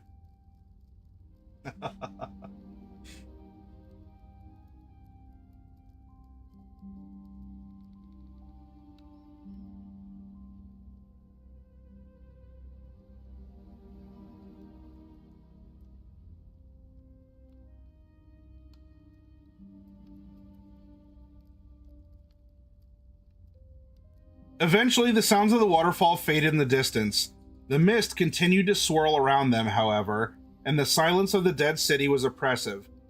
Dark water gushed and gurgled past their feet along the cobblestone riverbed. Suddenly, the buildings came to an end, and the street opened up into a huge circular plaza. Through the water, they could see the remnants of the plaza, of flagstone paving in an intricate sunburst design. In the center of the plaza, the river was joined by another stream rushing in from the north. They formed a small whirlpool as the waters met and swirled before joining and continuing west between another group of tumble-down buildings. Here, light streamed into the plaza from a crack in the cavern roof, hundreds of feet above, illuminating the ghostly mists dancing off the surface of the water whenever the mists parted. Other side, Great Plaza, Bupu pointed. The companions came to a halt in the shadows of the ruined buildings. All of them had the same thought. The plaza was over 100 feet across without a scrap of shelter. Once they ventured out, there would be no hiding. Bupu, trotting along without concern, suddenly realized no one was following her except other gully dwarves. She looked back, irritated at the delay. You come! Highbolt this way. Look! Goldmoon grasped Tanis's arm. On the other side of the great flagstone plaza were great tall marble columns that supported a stone roof. The columns were cracked and shattered, letting the roof sag. The mists parted, and Tanis caught a glimpse of a courtyard behind the columns. Dark forms of tall, domed buildings were visible beyond the courtyard. Then the mists closed around them. Though now sunk into degradation and ruin, The structure must have once been the most magnificent in Zaxxarath. The royal palace, Raceland confirmed, coughing. Shh! Goldmoon shook Tanis's arm. Can't you see? No, wait. The mists flowed in front of the pillars. For a moment, the companions could not see anything. Then the fog swirled away. The companions shrank back to the dark doorway. The gully dwarves came to a skidding halt in the plaza and, whirling around, raced back to cower behind Raceland. Bupu peered at Tanis from under the mage's sleeve. That dragon, she said. You want? It was the dragon. Sleek and shining black, her leathery wings folded at her side. Kisanth slithered out from under the roof, ducking her head to fit beneath the sagging stone facade. Her clawed front feet clicked on the marble stairs as she stopped and stared into the floating mist with her bright red eyes. Her back legs and heavy reptilian tail were not visible. The dragon's body extending 30 feet or more back into the courtyard. A cringing draconian walked beside her, the two apparently deep in conversation. Kisanth was angry. The draconian had brought her disturbing news. It was impossible that any of the strangers could have survived her attack at the well. But now the captain of her guard reported strangers in the city. Strangers who attacked her forces with skill and daring.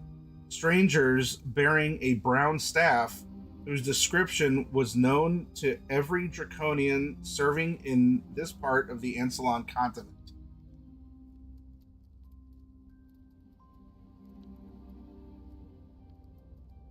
I cannot believe this report. None could have escaped me. Kisan's voice was soft, almost purring, so how can I redo this? I cannot believe this report. Purring? Do I rr for a dragon? Cats and dragons are very much alike. I cannot believe this report. None could have escaped me. Kisan's voice was soft, almost purring, yet the draconian trembled as he heard it. The staff was not with them. I would have sensed its presence. You say these intruders are still above, in the upper chambers. Are you certain? The draconian gulped and nodded. There is no way down, Royal One, except the lift. There are other ways, you lizard, Kisanth sneered. These miserable gully dwarves crawl around the place like parasites. The intruders have the staff, and they are trying to get down into the city. That means only one thing. They are after the discs. How could they have learned of them? The dragon snaked her head around and up and down, as if she could see those who threatened her plans through the blinding mists. But the mist swirled past, thicker than ever. Kisanth snarled in irritation. The staff, the miserable staff. Verminard should have foreseen this with those clerical powers he touts so highly. Then it would have been destroyed. But no. He is busy with his war, while I must rot here, in this dank tomb of a city. Kisanth gnawed at a talon as she pondered. You could destroy the discs, the Draconian suggested, greatly daring. Fool! Don't you think we've tried? Kisanth muttered. She lifted her head. No, it is far too dangerous to stay here longer. If these intruders know of the secret, others must also. The discs should be removed to a safe place. Inform Lord Verminard that I am leaving Zaxaroth. I will join him in Pax Tharkis, and I will bring the intruders with me for questioning. Inform Lord Verminard? The Draconian asked, shocked. Very well, Kisanth reported sarcastically. If you insist on the charade, ask my lord's permission. I suppose you have sent most of the troops up to the top? Yes, Royal One. The Draconian bowed. Kisanth considered the matter. Perhaps you are not such an idiot after all, she mused. I can handle things below. Concentrate your search in the upper parts of the city. When you find these intruders, bring them straight to me. Do not hurt them any more than necessary to subdue them. And be careful of the staff.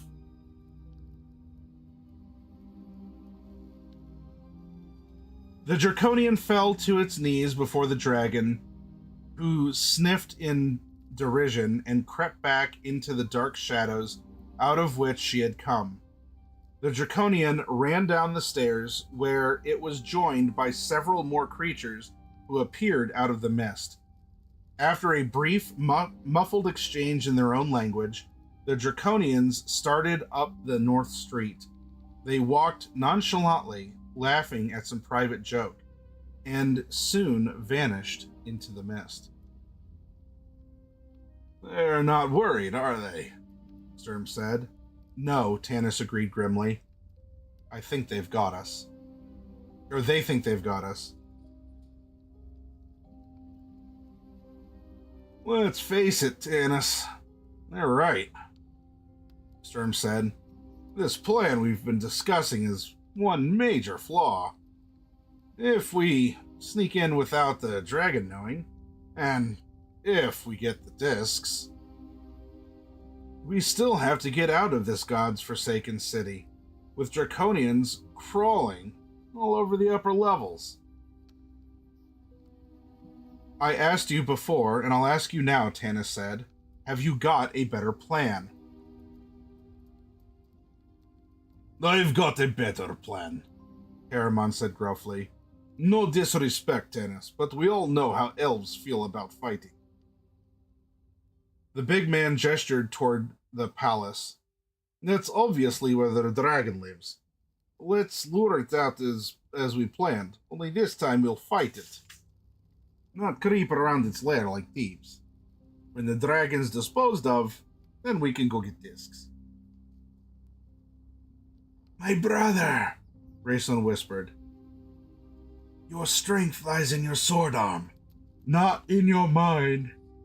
Pardon me, sorry. I'm doing all this talking, and so my lungs are going, oh, you need oxygen, you need air.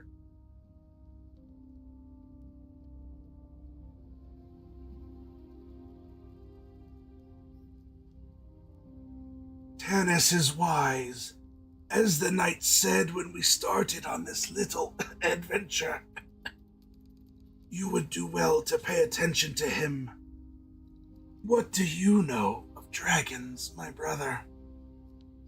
You have seen the effects of its deadly breath. Raceland was overcome by a fit of coughing. He dragged a soft cloth out from his sleeve, from the sleeve of his robe. Tanis saw that the cloth was stained with blood. After a moment, Raceland continued. You could defend yourself against that, perhaps, and against the sharp claws and fangs, and the slashing tail, which can knock down those pillars.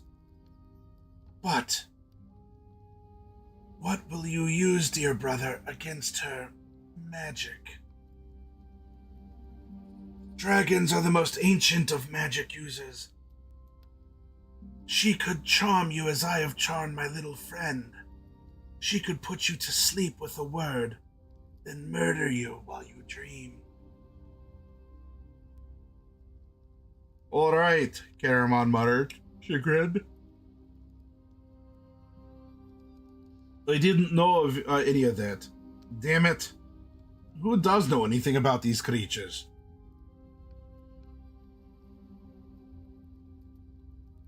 There's much lore on the dragons in Slomnia, Sturm said softly. He wants to fight a dragon too, Tanis realized. He's thinking of Huma, the perfect knight, called Dragonbane. Upu tugged on Raceland's robe. Come, you go. No more bosses, no more dragon. She and the other gully dwarves started splashing across the flagstone plaza. Well, Tanis said, looking at the two warriors. It seems we have no choice, Sturm said stiffly. We do not face the enemy. We hide behind gully dwarves. Sooner or later, the time must come when we face these monsters. He spun on his heel and walked off, his back straight, his mustaches bristling. The companions followed.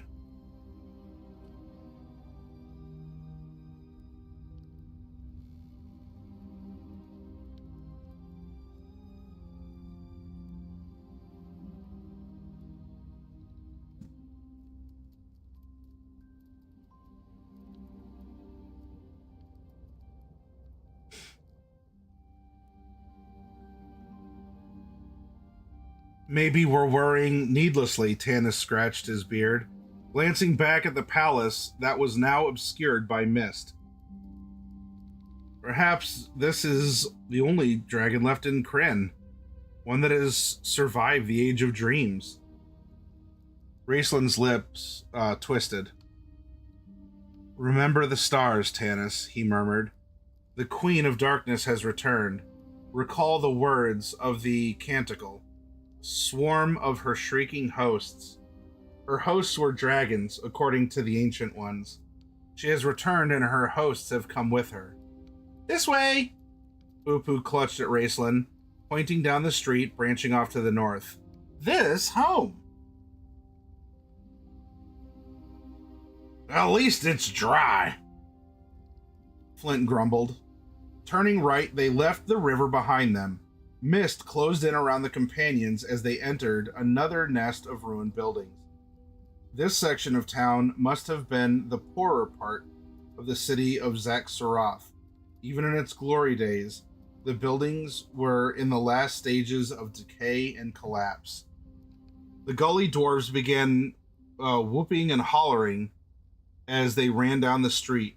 Sturm looked at Tanis in alarm at the noise.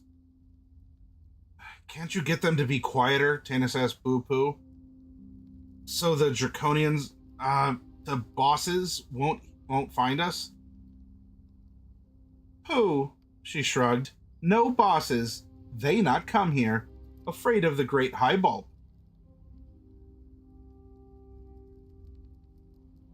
Tanis had his doubts about that, but glancing around, he couldn't see any signs of the Draconians. From what he had observed, the lizard-like men seemed to lead a well-ordered, militaristic life. By contrast, the streets in this part of town were cluttered with trash and filth. The disreputable buildings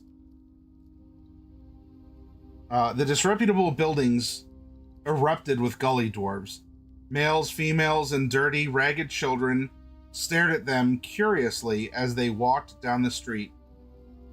Boo-Poo and the other spellbound gully dwarves swarmed around Raceland, practically carrying him.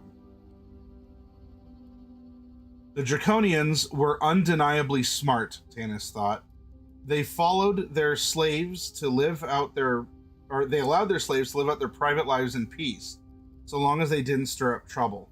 A good idea, considering that gully dwarves outnumbered Draconians about 10 to 1. Though they were basically cowards, gully dwarves had a reputation as very nasty fighters when backed into a corner.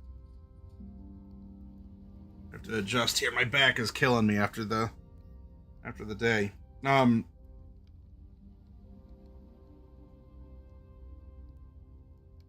The Draconians were undeniably smart, Tanis thought. Oh yeah, so there was that, I'm sorry. Boo-Poo brought the group up to a halt in front of one of the darkest, dingiest, filthiest alleys Tanis had ever seen. A foul mist flowed out from it.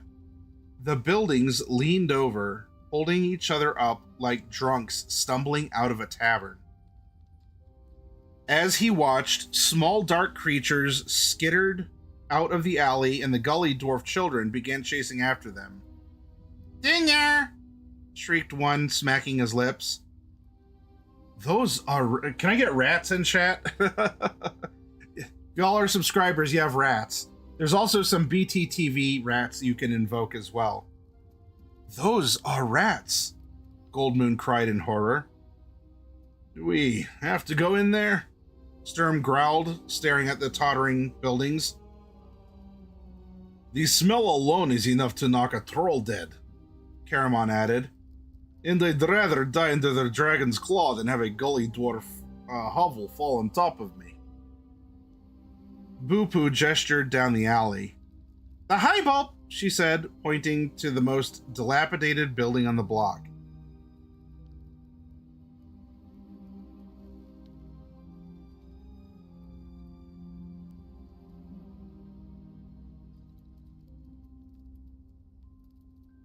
Stay here and keep watch if you want," Tanis told Sturm. "I'll go talk to the high bulb." "No." The knight scowled, gesturing the half-elf into the alley. "We're in this together." The alley ran several hundred feet to the east. Then it twisted north and came suddenly to a dead end. Ahead of them was a decaying brick wall and no way out. Their return was blocked by gully dwarves who had run in after them. "Ambush!" Sturm hissed and drew his sword. Caramon began to rumble deep in his throat. The gully dwarves, seeing the flash of cold steel, panicked.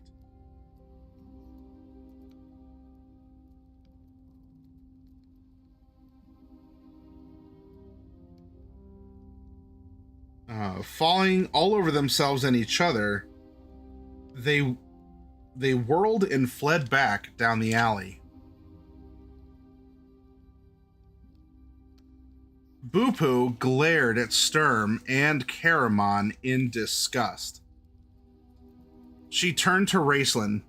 "You make them stop," she demanded, pointing to the warriors. "Or I not take to Highbulb." "Put your sword away, knight," Raceland hissed, "unless you think you found a foe worthy of your attention." Sturm glowered at Raceland, and for a moment, Tanis thought he might attack the mage. But then the knight thrust his sword away. "I wish I knew what your game was, magician," Sturm said coldly. "You were so eager to come into this city, even before we knew about the discs. Why? What are you after?" Raceland did not reply. He stared at the knight malevolently with his strange golden eyes, then turned to Boo-Poo. "They will not trouble you further, little one," he whispered. Boo-Poo looked around to make certain they were properly cowed. Then she walked forward and knocked twice on the wall with her grubby fist. "Secret door," she said importantly. 2 knocks answered Boo-Poo's knock. "That signal," she said. 3 knocks. Now they let in.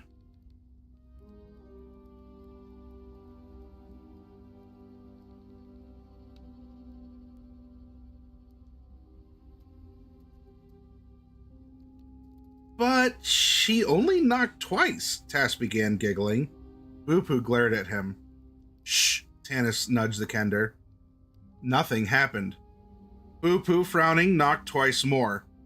2 knocks answered. She waited. Caramon, his eyes on the alley opening, began moving restlessly from one foot to the other. Boo-Poo knocked twice again. 2 knocks answered. Finally, Boo-Poo yelled at the wall. I knocked secret code knock. You let in. Secret knock 5 knocks, answered a muffled voice. Secret knock 5 knocks, answered a muffled voice. I knocked 5 knocks, Boo-Poo stated angrily. You let in.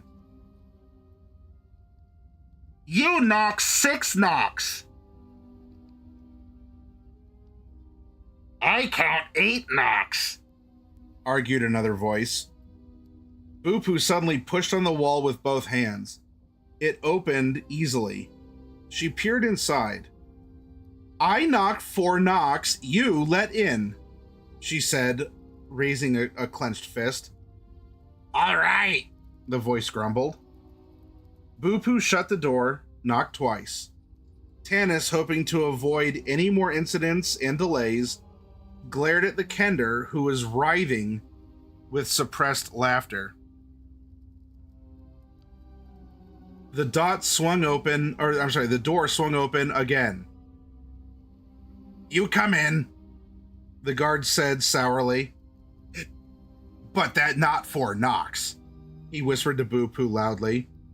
She ignored him as she swept disdainfully past him, dragging her bag across the floor. We see Highbulb, she announced.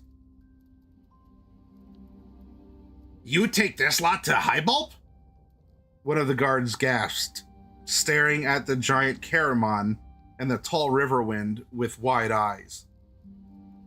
His companion began backing up. See Highbulb, Boo-Poo said proudly. The Gully Dwarf guard, never taking his eyes off the formidable-looking group, backed into a stinking, filthy hallway, then broke into a run. He began shouting at the top of his lungs.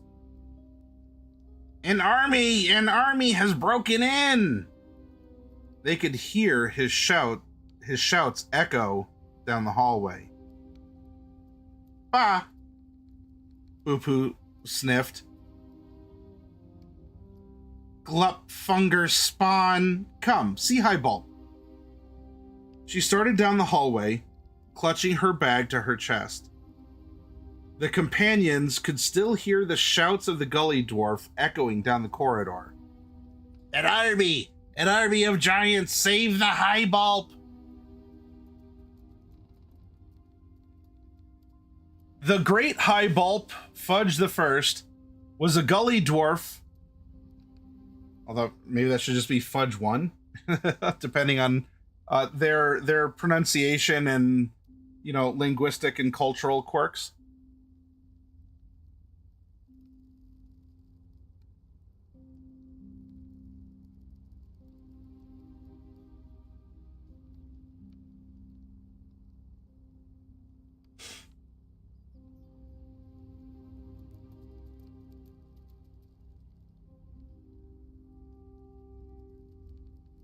The great Highbulb, Fudge the First, was a Gully Dwarf among Gully Dwarves. He was almost intelligent, rumored to be fabulously wealthy, and a notorious coward. The Bulps had long been the elite clan of Zaxxaroth, or as they called it, ever since Nulf Bulp fell down a shaft one night in a drunken stupor and discovered the city. Upon sobering up the next morning, he claimed it for his clan. The Bulps prominently moved in and, in later years, graciously allowed the clans Slud and Glup to occupy the city as well. Life was good in the ruined city, by Gully Dwarf standards anyway. The outside world left them alone, since the outside world hadn't the foggiest notion they were there and wouldn't have cared if they did. The Bulps had no trouble maintaining their dominance over the other clans. Certain jealous members of the Slud clan whispered that his mother had been a gnome, who developed the lift, putting to use the 2 enormous iron pots used by the city's former residents for rendering lard. The lift enabled the gully dwarves to extend their scavenging activities to the jungle above the sunken city, greatly improving their standard of living.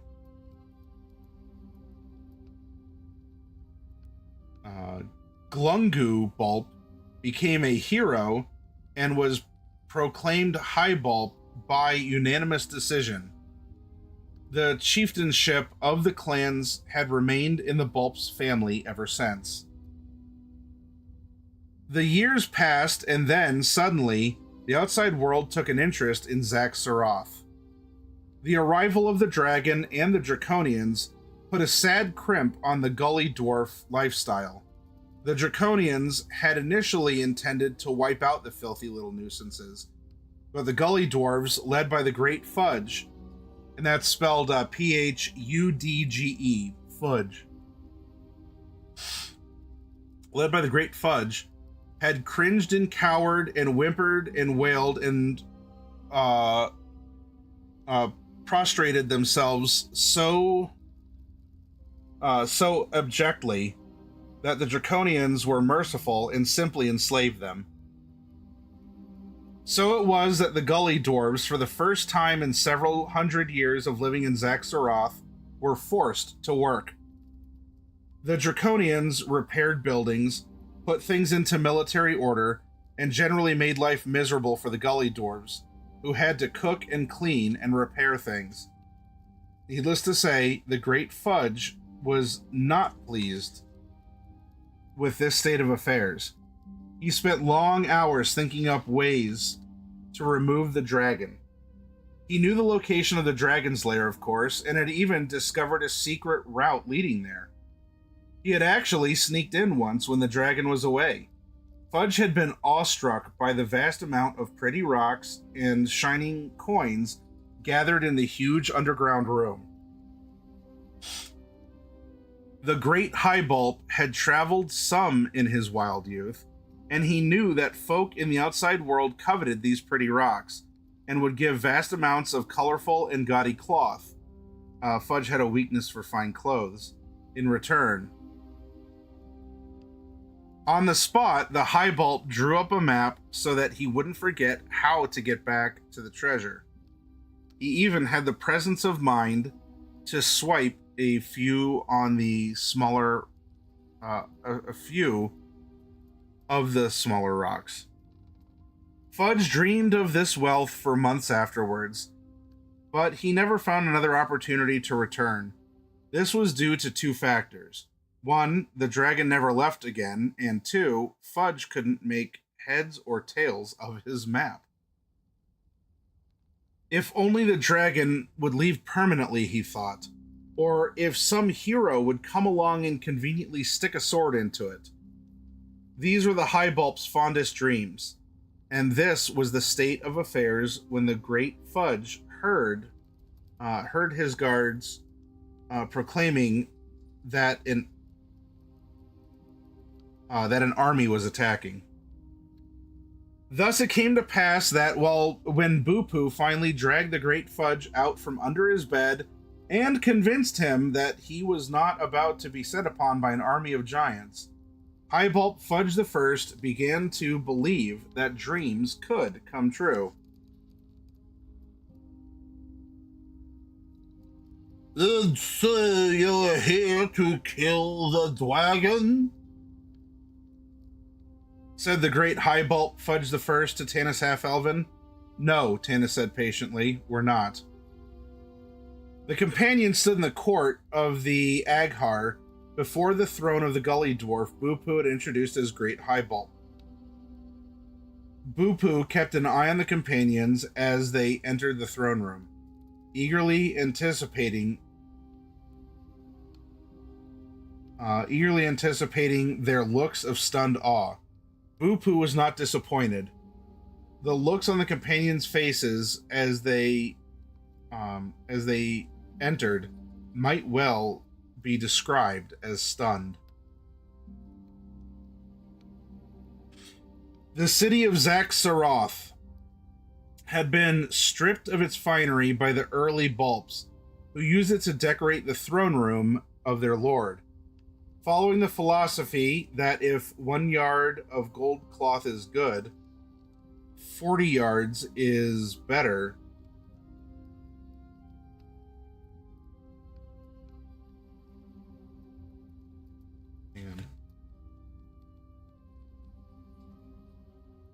There we go. Sorry, hyphenated on the syllable on the end, so I was getting mixed up. 40 yards is better, and totally uninhibited by good taste, the Gully Dwarves turned the throne room of the Great Highball into a masterpiece of confusion. Heavy, frayed gold cloth swirled and draped.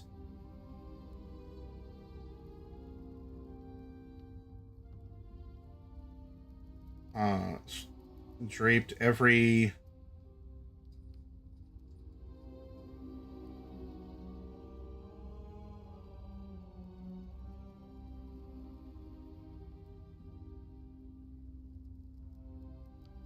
heavy frayed gold cloth swirled and draped every available inch of wall space. Huge tapestries hung from the ceiling, some of them upside down.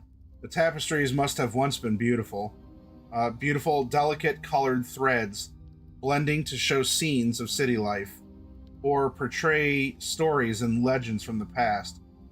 But the Gully Dwarves, wanting to liven them up, painted over the cloth in garish, clashing colors.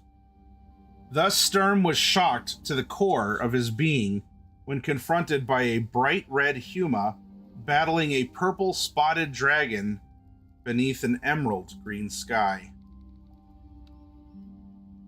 Graceful nude statues standing in all the wrong places adorned the room as well. These too the Gully Dwarves had enhanced, considering pure white marble drab and depressing. They painted the statues with enough realism and attention to detail that Caramon, with an embarrassed glance at Goldmoon, flushed bright red and kept his eyes on the floor.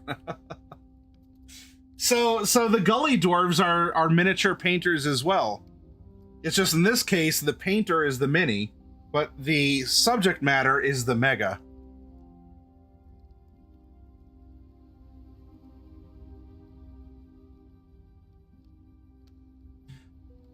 The companions, in fact, had problems maintaining their serious mien when ushered into this gallery of artistic horrors. One failed utterly. Tasselhoff was immediately overcome by giggles so severely that Tanis was forced to send the Kender back to the waiting place outside the court to try and compose himself. The rest of the group bowed solemnly to the Great Fudge, with the exception of Flint, who stood bolt upright, his hands fingering his battle axe, without the trace of a smile on his aged face. The dwarf had laid his hands on Tanis's arm before they entered the court of the Highball. "Don't be taken in by this foolery, Tanis," Flint warned. "These creatures can be treacherous."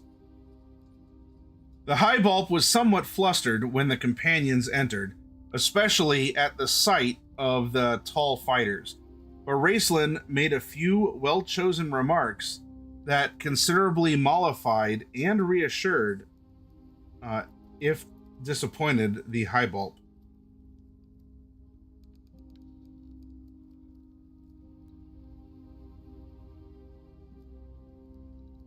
The mage, interrupted by fits of coughing, explained that they did not want to cause trouble. They simply planned to retrieve an object of religious value from the dragon's lair and leave, preferably without disturbing the dragon. This, of course, didn't fit with Fudge's plans. and therefore assumed he hadn't heard correctly. Cocooned in gaudy robes, he leaned back in the chipped gold leaf throne and repeated calmly, "You there got swords, Gildragon?" "No," said Tanis again. "As our friend Raceland explained, the dragon is guarding an object that belongs to our gods. We want to remove the object and escape the city before the dragon is aware that it's gone." The Highbolt frowned. "How me know you not take all treasure? Leave Highbolt only one mad dragon. There be lot of treasure, pretty rocks." Raceland looked up sharply, his eyes gleaming. Sturm, fidgeting with his sword, glanced at the mage in disgust. "We will bring you the pretty rocks," Tanis assured the Highbolt. "Help us and you'll get all the treasure. We want only to find this relic of our gods." It had become obvious to the Highbolt that he was dealing with thieves and liars, not the heroes not the heroes he had expected. This group was apparently as frightened of the dragon as he was, and that gave the Highbolt an idea. "What you want from Highbolt?" he asked, trying to subdue his glee and appear subtle. Tanis sighed in relief. At last, they seemed to be getting somewhere. "Boo-poo," he indicated the female gully dwarf clinging to Raceland's sleeve, "told us that you were the only one in the city who could lead us to the dragon's lair." "Lead?" The great Fudge lost his composure for a moment and clutched his robes around him. "No lead. Great Highbolt, not expendable. People need me." No, I didn't mean lead," Tanis amended hastily. "If you had a map, or could send someone to show the way." "Map?" Fudge mopped the sweat off his brow with the sleeve of his robe. "Should say show in first place. Map. Yes, I send for map. Meantime, you eat. Guests of the Highbolt. Guards, take to mess hall." "No, thank you," Tanis said politely, unable to look at the others. They had passed the gully dwarf mess hall on the way to see the Highbolt. The smell alone had been enough to ruin even Caramon's appetite. "We have our own food," Tanis continued. We would like some time to ourselves to rest and discuss our plans further."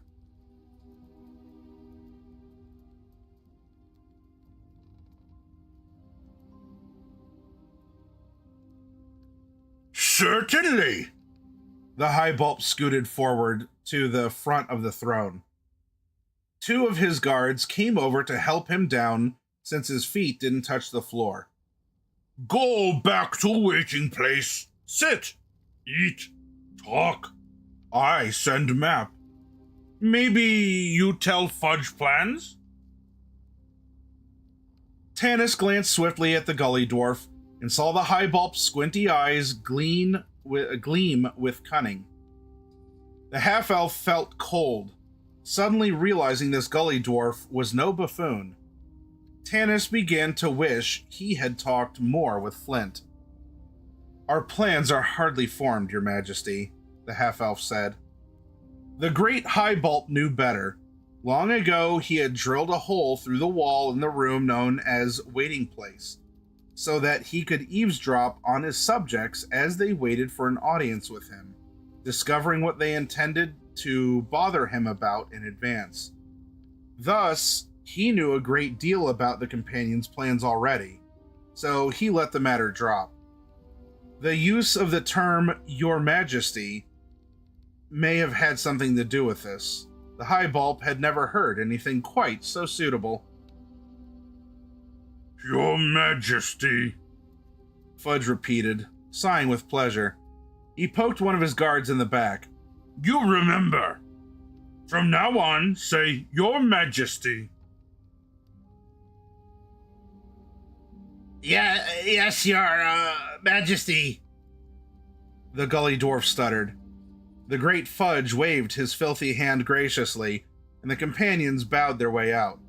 Highbolt, Fudge the First, stood for a moment beside his throne, smiling in what he considered a charming manner until his guests were gone. Then his expression changed, transforming into a smile so shrewd and devious, his guards crowded around him in eager anticipation. You, he said to one. Go to quarters. Bring map. Give to fools in next room. The guard saluted and ran off. The other guard remained close, waiting in open-mouthed expectation. Fudge glanced around, then drew the guard even nearer, considering exactly how to phrase his next command. He needed some heroes, and if he had to create his own out of whatever scum came along, then he would do so. If they died, it was no great loss. If they succeeded in killing the dragon, so much the better. The gully dwarves would get what was, to them, more precious than all the pretty rocks in Krynn, a return to the sweet, halcyon days of freedom. And so, enough of this nonsense about sneaking around. Fudge leaned over and whispered in the guard's ear, You go to dragon. Give her best regards of His Majesty, Highbolt Fudge 1, and tell her. Ooh my. Oh my. Alright, this is what we're gonna do. We're gonna take a short break. I need to get up and stretch my back. And then it's on to chapter 20. Yeah, Highbulb has clearly dealt with adventurers before.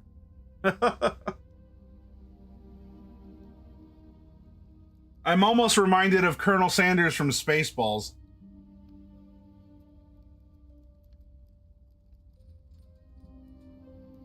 All right, so hold on tight, everyone. I'm gonna get up. In fact, if y'all have that boomer emote, Boomer Matt is gonna, or no, it's the other way.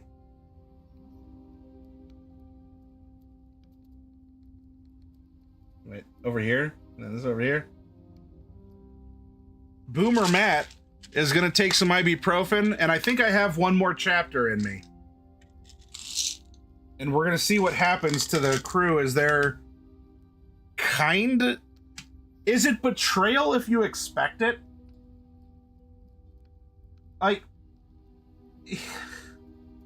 Is it betrayal if you expect it, you know it's coming? Anyway, I'll be back. Give me a couple. Yeah, thank you, Craigar. I'm having a boomer moment. I'll be right back in just a couple minutes, okay?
All right, I have returned as I emerge from the portal. Hello, hi, howdy, how you doing? How you doing?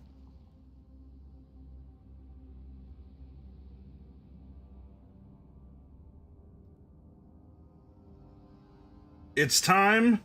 Oh, hello. You just had to say hi to everyone, huh? The worm, the great and feared Wyrm, has emerged from her own cave, and she's come to say hello. Hello. Bip, bip, bip, bip, bip, bip, bip. Ooh. Bip, bip, bip, bip, bip, bip, bip. Quit hitting yourself. Quit hitting yourself. Quit hitting yourself. You just have to be on camera, don't you? Yes, ma'am. All right. Well, my boomer cocktail has been consumed.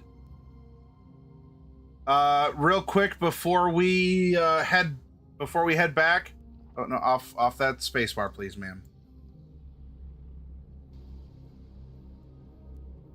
Oh yeah, she is. Over on Discord, was it 17? We have only a few more slots left. This week, if you all can do it, I would love to sell the rest of the boxes of minis. Let's get this stuff out to you all, please. I'm gonna clear it out, and we'll go into, and then I'll choose who wins the $400 gargantuan Tiamat figure as well. 1, 2, 3, 4, 5, 6, 7, 8, 9, 10, 11, 12, 13, 14, 15, 16, 17 and a half boxes remain. So as long as you've taken care of yourself and your bills and anything else. Oh, no, ma'am, off the keyboard.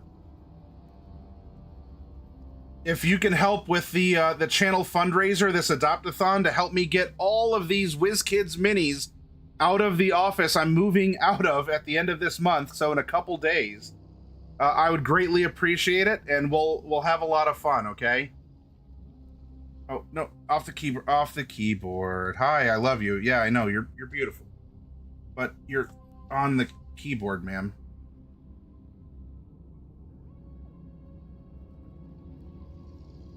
I move the keyboard and you just keep going over onto it. You just want to rest on the space bar, and is that it? You just need half a cheek on the space bar at all times? What?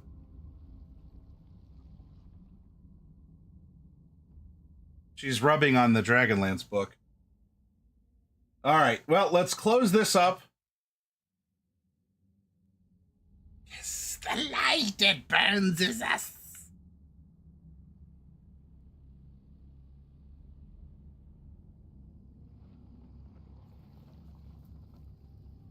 All right, like I said, I have one more chapter in me tonight.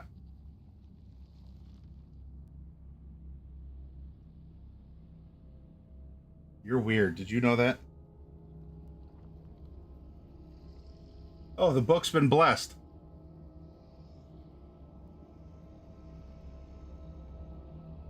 Chapter 20. The Hybulp's Map. A spellbook of Fistandantalus. Secret map. You know read.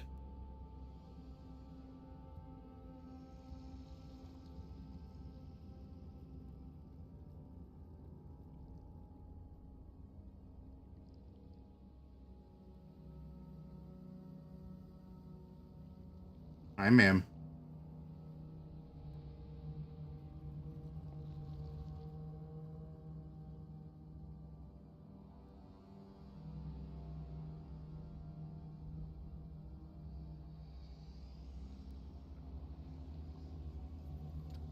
You got any more rubs on the corner?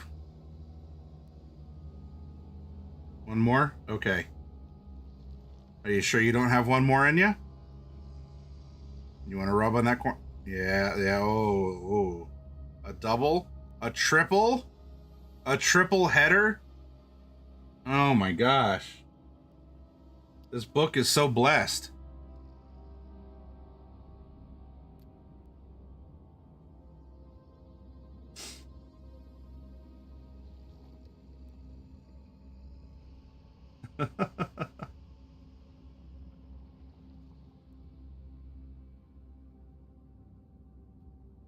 Oh, actually, Bane.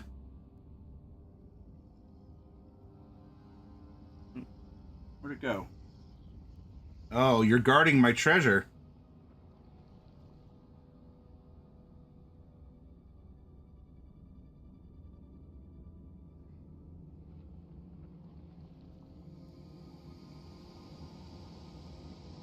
I'm still going through my name brand stuff.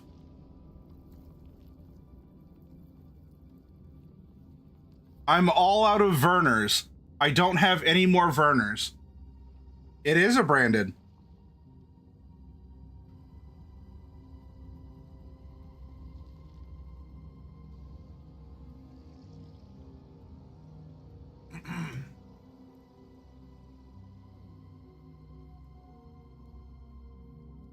Mm-hmm. What else? Oh, and another myrrh? Can I get one more? Okay, I'll take a rub too.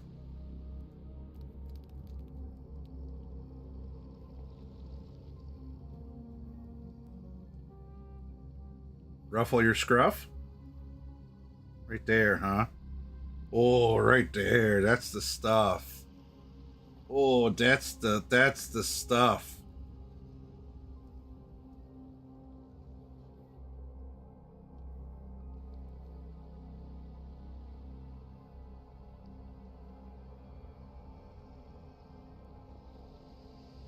All right, chapter 20.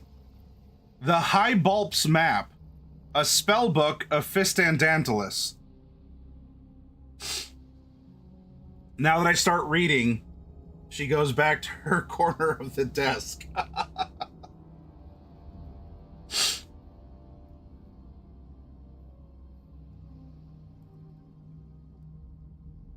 I don't trust the little bastard any further than I can stand the smell of him, Caramon growled.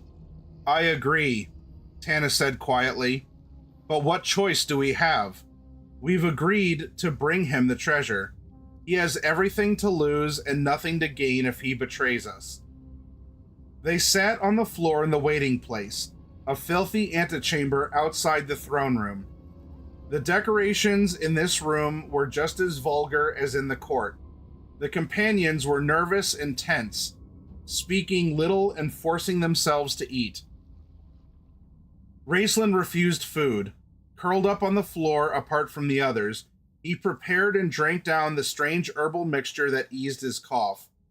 Then he wrapped himself in his robes and stretched out, eyes closed, on the floor. Bupu sat curled up near him, munching on something from her bag. Caramon, going over to check on his brother, was horrified to see a tail disappear into her mouth with a slurp. Riverwind sat by himself. He did not take part in the hushed conversation as the friends went over their plans once again. The plainsman stared moodily at the floor. When he felt a light touch on his arm, he didn't even lift his head. Goldmoon, her face pale, knelt beside him. She tried to speak, failed, then cleared her throat. We must talk, she said firmly in their language. Is that a command?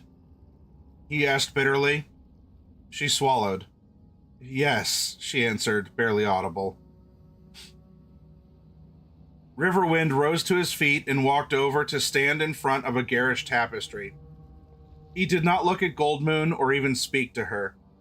His face was drawn into a stern mask, but underneath, Goldmoon could see the searing pain in his soul. She gently laid her hand on his arm. Forgive me, she said softly. Riverwind regarded her in astonishment. She stood before him, her head bowed, an almost childlike shame on her face. He reached out to stroke the silver gold hair of the one he loved more than life itself.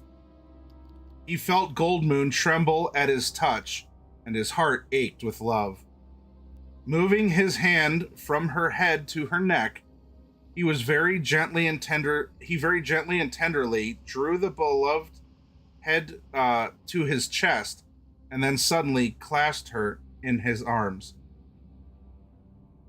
"I've never heard you say those words before," he said, smiling to himself, knowing she could not see him.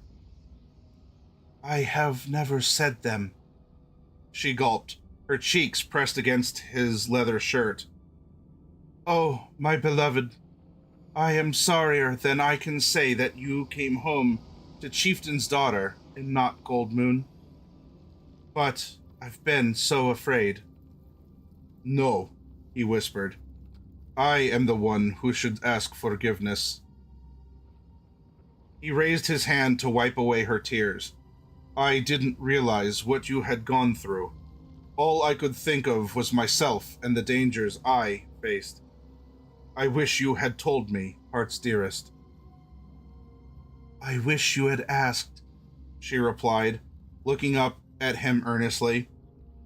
"I have been Chieftain's daughter so long, it is the only thing I know how to be.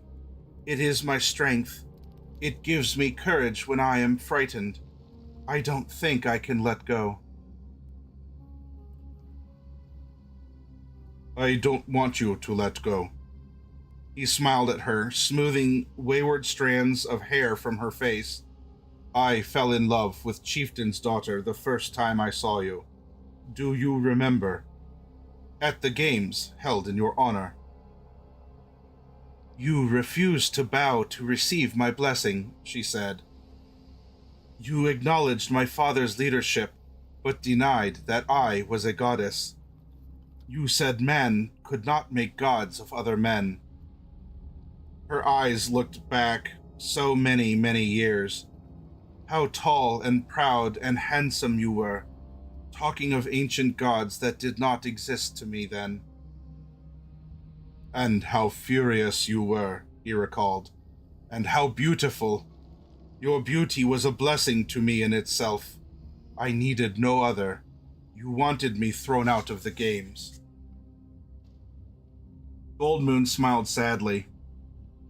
"You thought I was angry because you had shamed me before the people, but that was not so." "No?" "Then what was it then, Chieftain's daughter? What was it then, Chieftain's daughter?" Her face flushed a dusky rose, but she lifted her clear blue eyes to him. "I was angry because I knew when I saw you standing there, refusing to kneel before me, that I had lost part of myself, and that, until you claimed it, I would never be whole again." For reply, the plainsman pressed her to him, kissing her hair gently. "Riverwind," she said, swallowing. "Chieftain's daughter is still here. I don't think she can ever leave. But you must know that Gold Moon is underneath, and if this journey ever ends, and we come to peace at last, then Gold Moon will be yours forever, and we will banish Chieftain's daughter to the winds." A thump at the High Bulb's door caused everyone to start nervously, as a gully dwarf guard stumbled into the room. "Map," he said, thrusting a crumpled piece of paper at Tanis. "Thank you," the half-elf said the half-elf gravely, "and extend our thanks to the High Bulb." "His Majesty, the High Bulb," the guard corrected with an anxious glance toward the tapestry-covered wall. Bobbing clumsily, he backed into the High Bulb's quarters. Tanis spread the map flat. Everyone gathered around it, even Flint. After one look, however, the dwarf snorted derisively and walked back to his couch. Tanis laughed ruefully. "We might have expected it. I wonder if the Great Fudge remembers where the big secret room is." "Of course not." Raceland sat up, opening his strange golden eyes and peering at them through half-closed lids. "That is why he never returned for the treasure. However, there is one among us who knows where the dragon's lair is located." Everyone followed the mage's gaze. Boo-Poo glared back at them defiantly. "You right, I know," she said, sulking. "I know a secret place. I go there, find pretty rocks. But don't tell Highball." "Will you tell us?" Tanis asked. Boo-Poo looked at Raceland. He nodded. "I tell," she mumbled. "Give map." Raceland, seeing the others engrossed in looking at the map, beckoned to his brother. "Is the plan still the same?" The mage whispered. "Yes." Caramon frowned. "And I don't like it. I should go with you." "Nonsense," Raceland hissed. "You would only be in my way."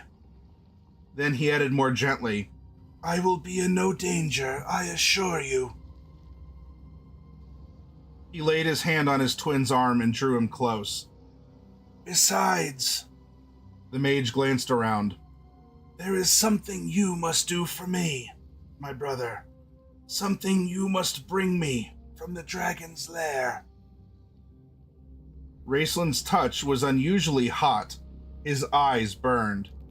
Caramon uneasily started to pull back, seeing something in his brother he hadn't seen since the Towers of High Sorcery. But Raceland's hand clutched at him. "What is it?" Caramon asked reluctantly. "A spell book," Raceland whispered. "So this is why you wanted to come to Zaxaroth," said Caramon. "You knew this spell book would be here." "I read about it years ago. I knew it had been in Zaxaroth prior to the cataclysm. All of the Order knew it, but we assumed it had been destroyed with the city. When I found out Zaxaroth had escaped destruction, I realized there might be a chance the book had survived." "How do you know it's in the dragon's lair?" "I don't. I'm merely surmising. To magic users, this book is Zaxaroth's greatest treasure. You may be certain that if the dragon found it, she is using it." "And you want me to get it for you?" Caramon said slowly. "What does it look like?" "Like my spellbook, of course, except the bone-white parchment is bound in night blue leather, with runes of silver stamped on the front. It will feel deathly cold to the touch." "What do the runes say?" "You do not want to know," Raceland whispered. "Whose book was it?" Caramon asked suspiciously. Raceland fell silent, his golden eyes abstracted as if he were searching inwardly, trying to remember something forgotten. "You have never heard of him, my brother," he said finally, in a whisper that forced Caramon to lean closer. "Yet he was one of the greatest of my order. His name was Fistandantalus."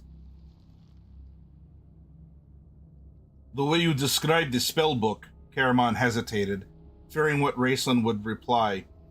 He swallowed and started over. "This Fistandantalus, did he wear the black robes?" He could not meet his brother's piercing gaze. "Ask me no more," Raceland hissed. "You are as bad as the others. How can any of you understand me?" Seeing his twin's look of pain, the mage sighed. "Trust me, Caramon. It is not a particularly powerful spellbook. One of the mage's early books, in fact. One he had when he was very young. Very young indeed." Raceland murmured, staring far off. Then he blinked and said more briskly, "But it will be valuable to me nonetheless. You must get it. You must." He started to cough. "Sure, Race," Caramon promised, soothing his brother. "Don't get worked up. I'll find it." "Good Caramon. Excellent Caramon," Raceland whispered when he could speak. He sank back into the corner and closed his eyes. "Now let me rest. I must be ready." Caramon stood up, looked at his brother a moment, then turned around and nearly fell over Boo-Poo, who was standing behind him. gazing up at him suspiciously with wide eyes. "Oh, what was that all about?" Sturm asked gruffly, as Caramon returned to the group. "Oh, nothing," the big man mumbled, flushing guiltily. Sturm cast an alarmed glance at Tanis. "What is it, Caramon?" Tanis asked, putting the rolled map in his belt and facing the warrior. "Anything wrong?" No, Caramon stuttered. "It's nothing. I tried to get Raceland to let me go with him. He said I'd just be in the way." Tanis studied Caramon. He knew the big man was telling the truth, but Tanis also knew the warrior wasn't telling all the truth. Caramon would cheerfully shed the last drop of his blood for any member of the company, but Tanis suspected he would betray them all at Raceland's command. The giant looked at Tanis, silently begging him to ask no more questions. "He's right, you know, Caramon," Tanis said finally, clapping the big man on the arm. "Raceland won't be in danger. Bupu will be with him. She'll bring him back here to hide. He's just got to conjure up some of his fancy pyrotechnics, create a diversion to draw the dragon away from her lair. He'll be long gone by the time she gets there." "Sure, I know that," said Caramon, forcing a chuckle. You need me anyway." "We do," Tanis said seriously. "Now, is everybody ready?" Silently, grimly, they stood up. Raceland rose and came forward, hood over his face, hands folded in his robes. There was an aura around the mage. Indefinable, yet frightening. The aura of power derived and created from within. Tanis cleared his throat. "I'll give you a 500 count," Tanis said to Raceland. "Then we'll start.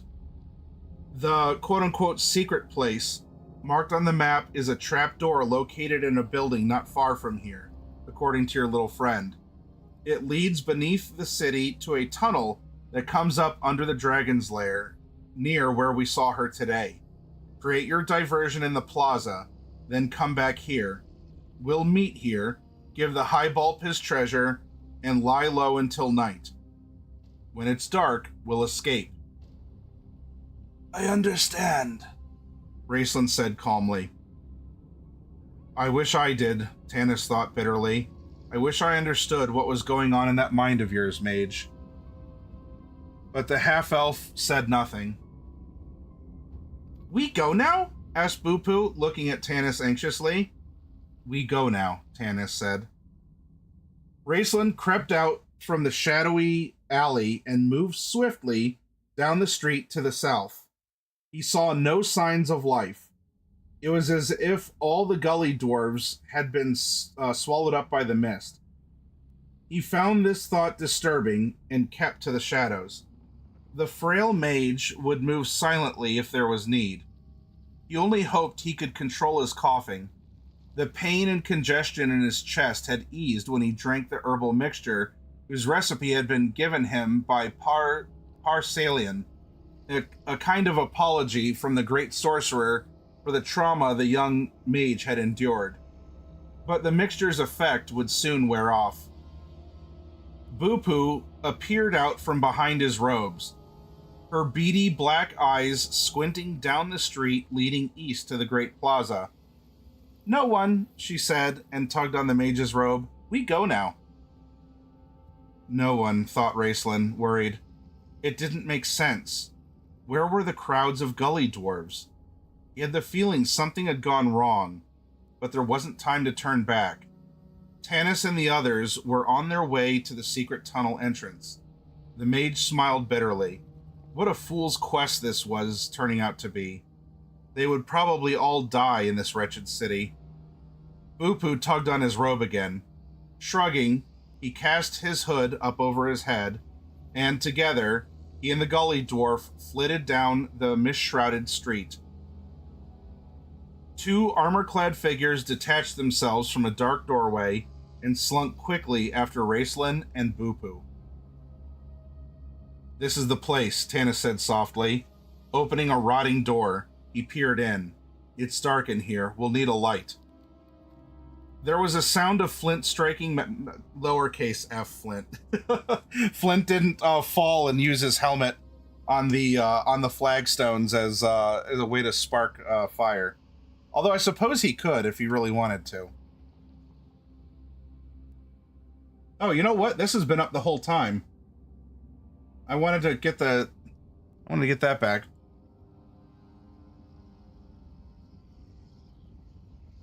Hi, Lamia. We're reading through the first Autumn book.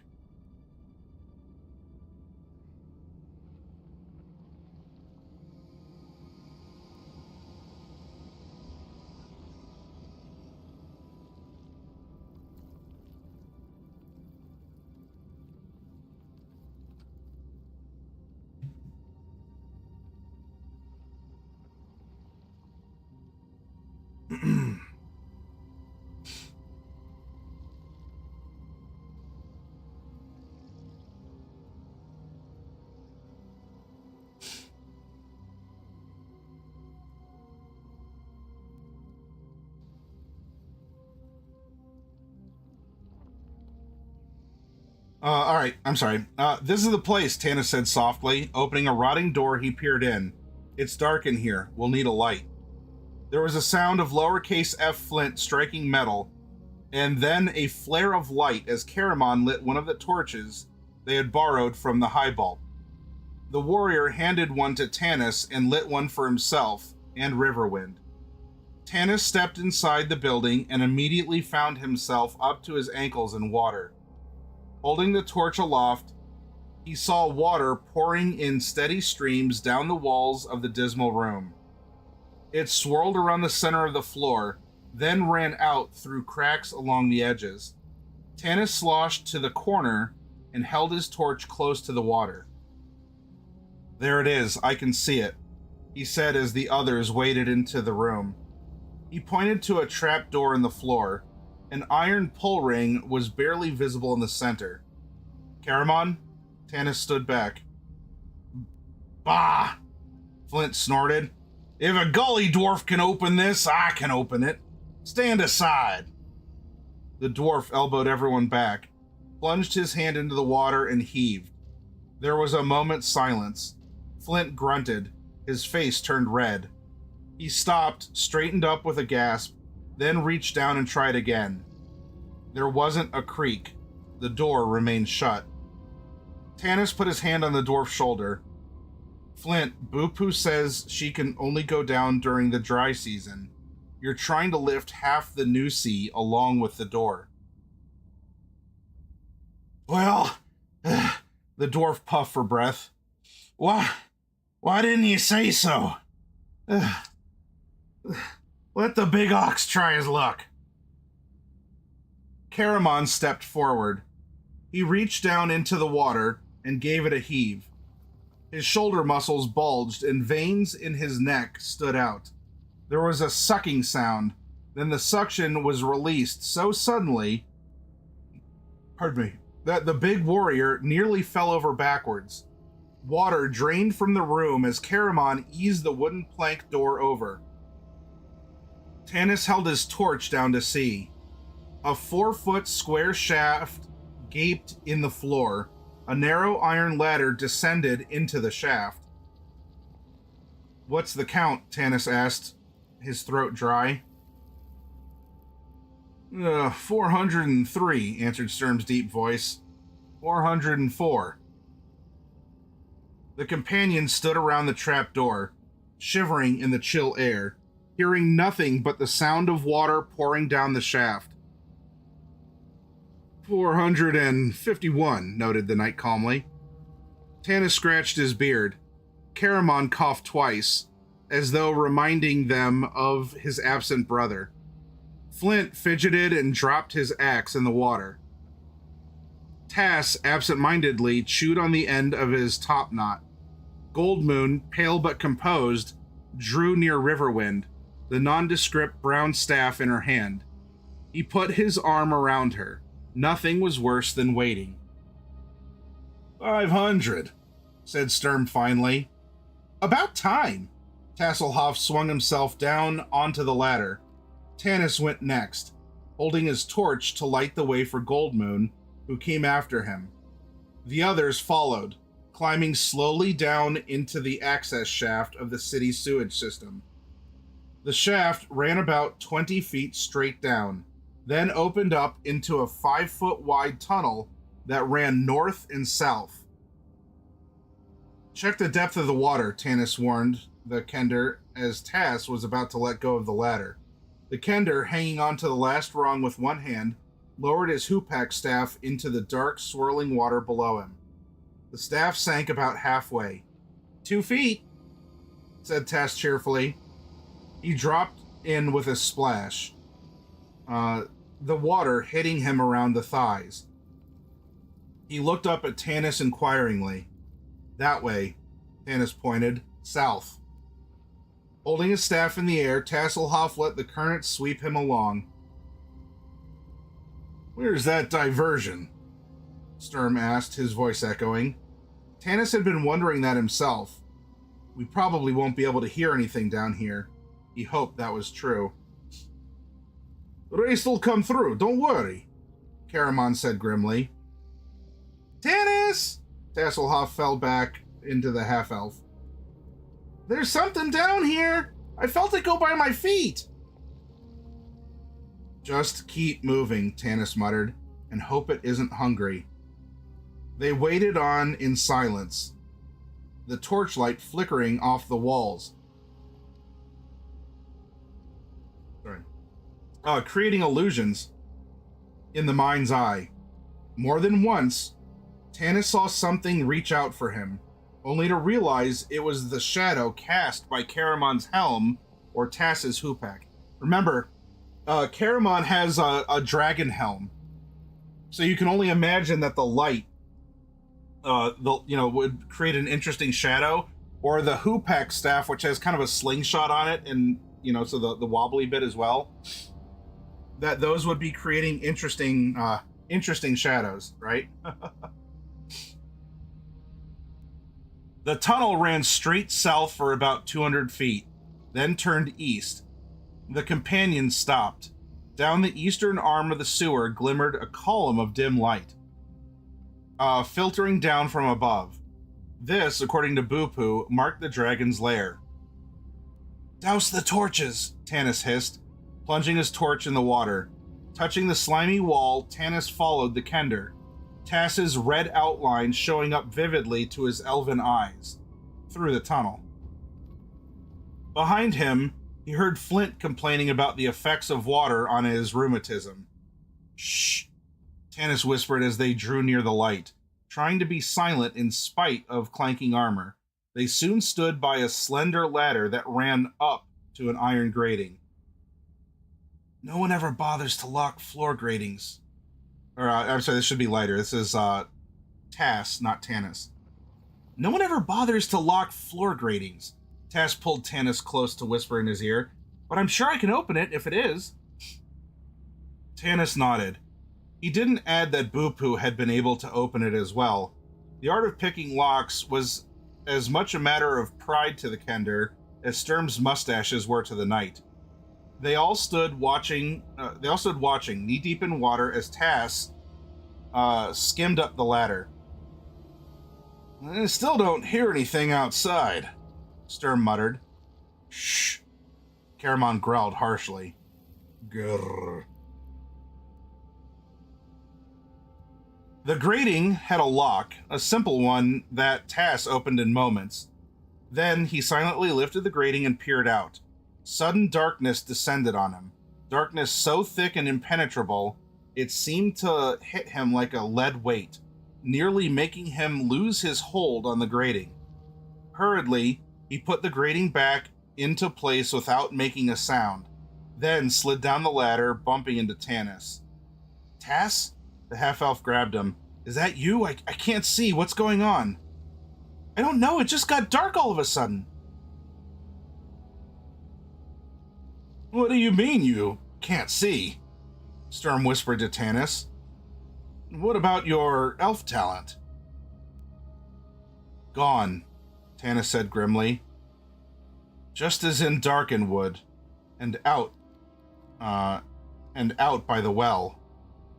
No one spoke as they stood huddled in the tunnel. All they could hear was the sound of their own breathing and water dripping from the walls. The dragon was up there, waiting for them.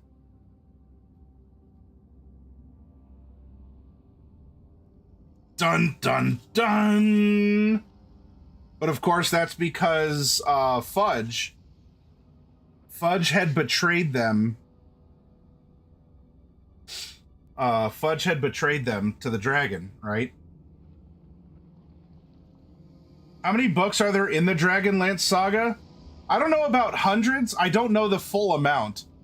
I'm sure that there's a full list. I think it was on the Wikipedia page. You can see how many Dragonlance books there are, Lamia. Offhand, I don't know. I've only personally read the first trilogy, though I know that there are others that are out there. I haven't read the others because somehow they're bad or whatever. It's just I haven't been able to read them. All right. Chapter 21. Chapter 21 is where we're at.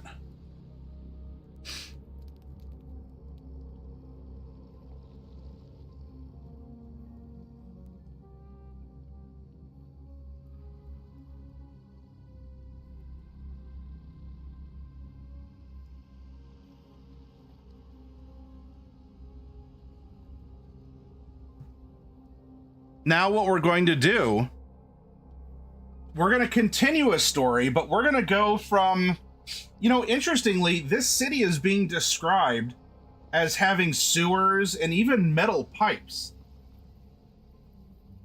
So Krynn, as it's being, at least the old world of Krynn prior to the Cataclysm, seemed to have been a somewhat developed place. But what we've seen in Solace and other places has definitely been a throwback to a simpler time, perhaps where people are scraping by to survive after a mountain fell from the sky. Interesting to note, right? It's been subtle. It's been subtle. But what we're going to do, I'm going to take you into a raid. We're going to go to Night City, although Zaxxaroth is a city that is very dark. I'm going to take you to Night City, and Coffee Cat presents... because Coffee and crew, who you may remember from this channel as they are our friends as well, are playing Cyberpunk Red and an original story that is being GM'd by Coffee Cat. So let's go over, let's give a listen. Yeah, you can't have a sewer dive if you don't have sewers. Your sewers are just a mistake. Or they're a series of tubes. So let's go over, let's say hi to Coffee Cat. I'll be up for a little bit, but at some point after the ibuprofen kicks in, Boomer Matt is going to have to lay down. So I don't know how long I'll be conscious for, but you know what? I'll be conscious for as long as it takes. Anyway, I'll see you in Night City. Take care, everyone. This was awesome. We have a fight with a dragon tomorrow. I think that'll be great. Take care.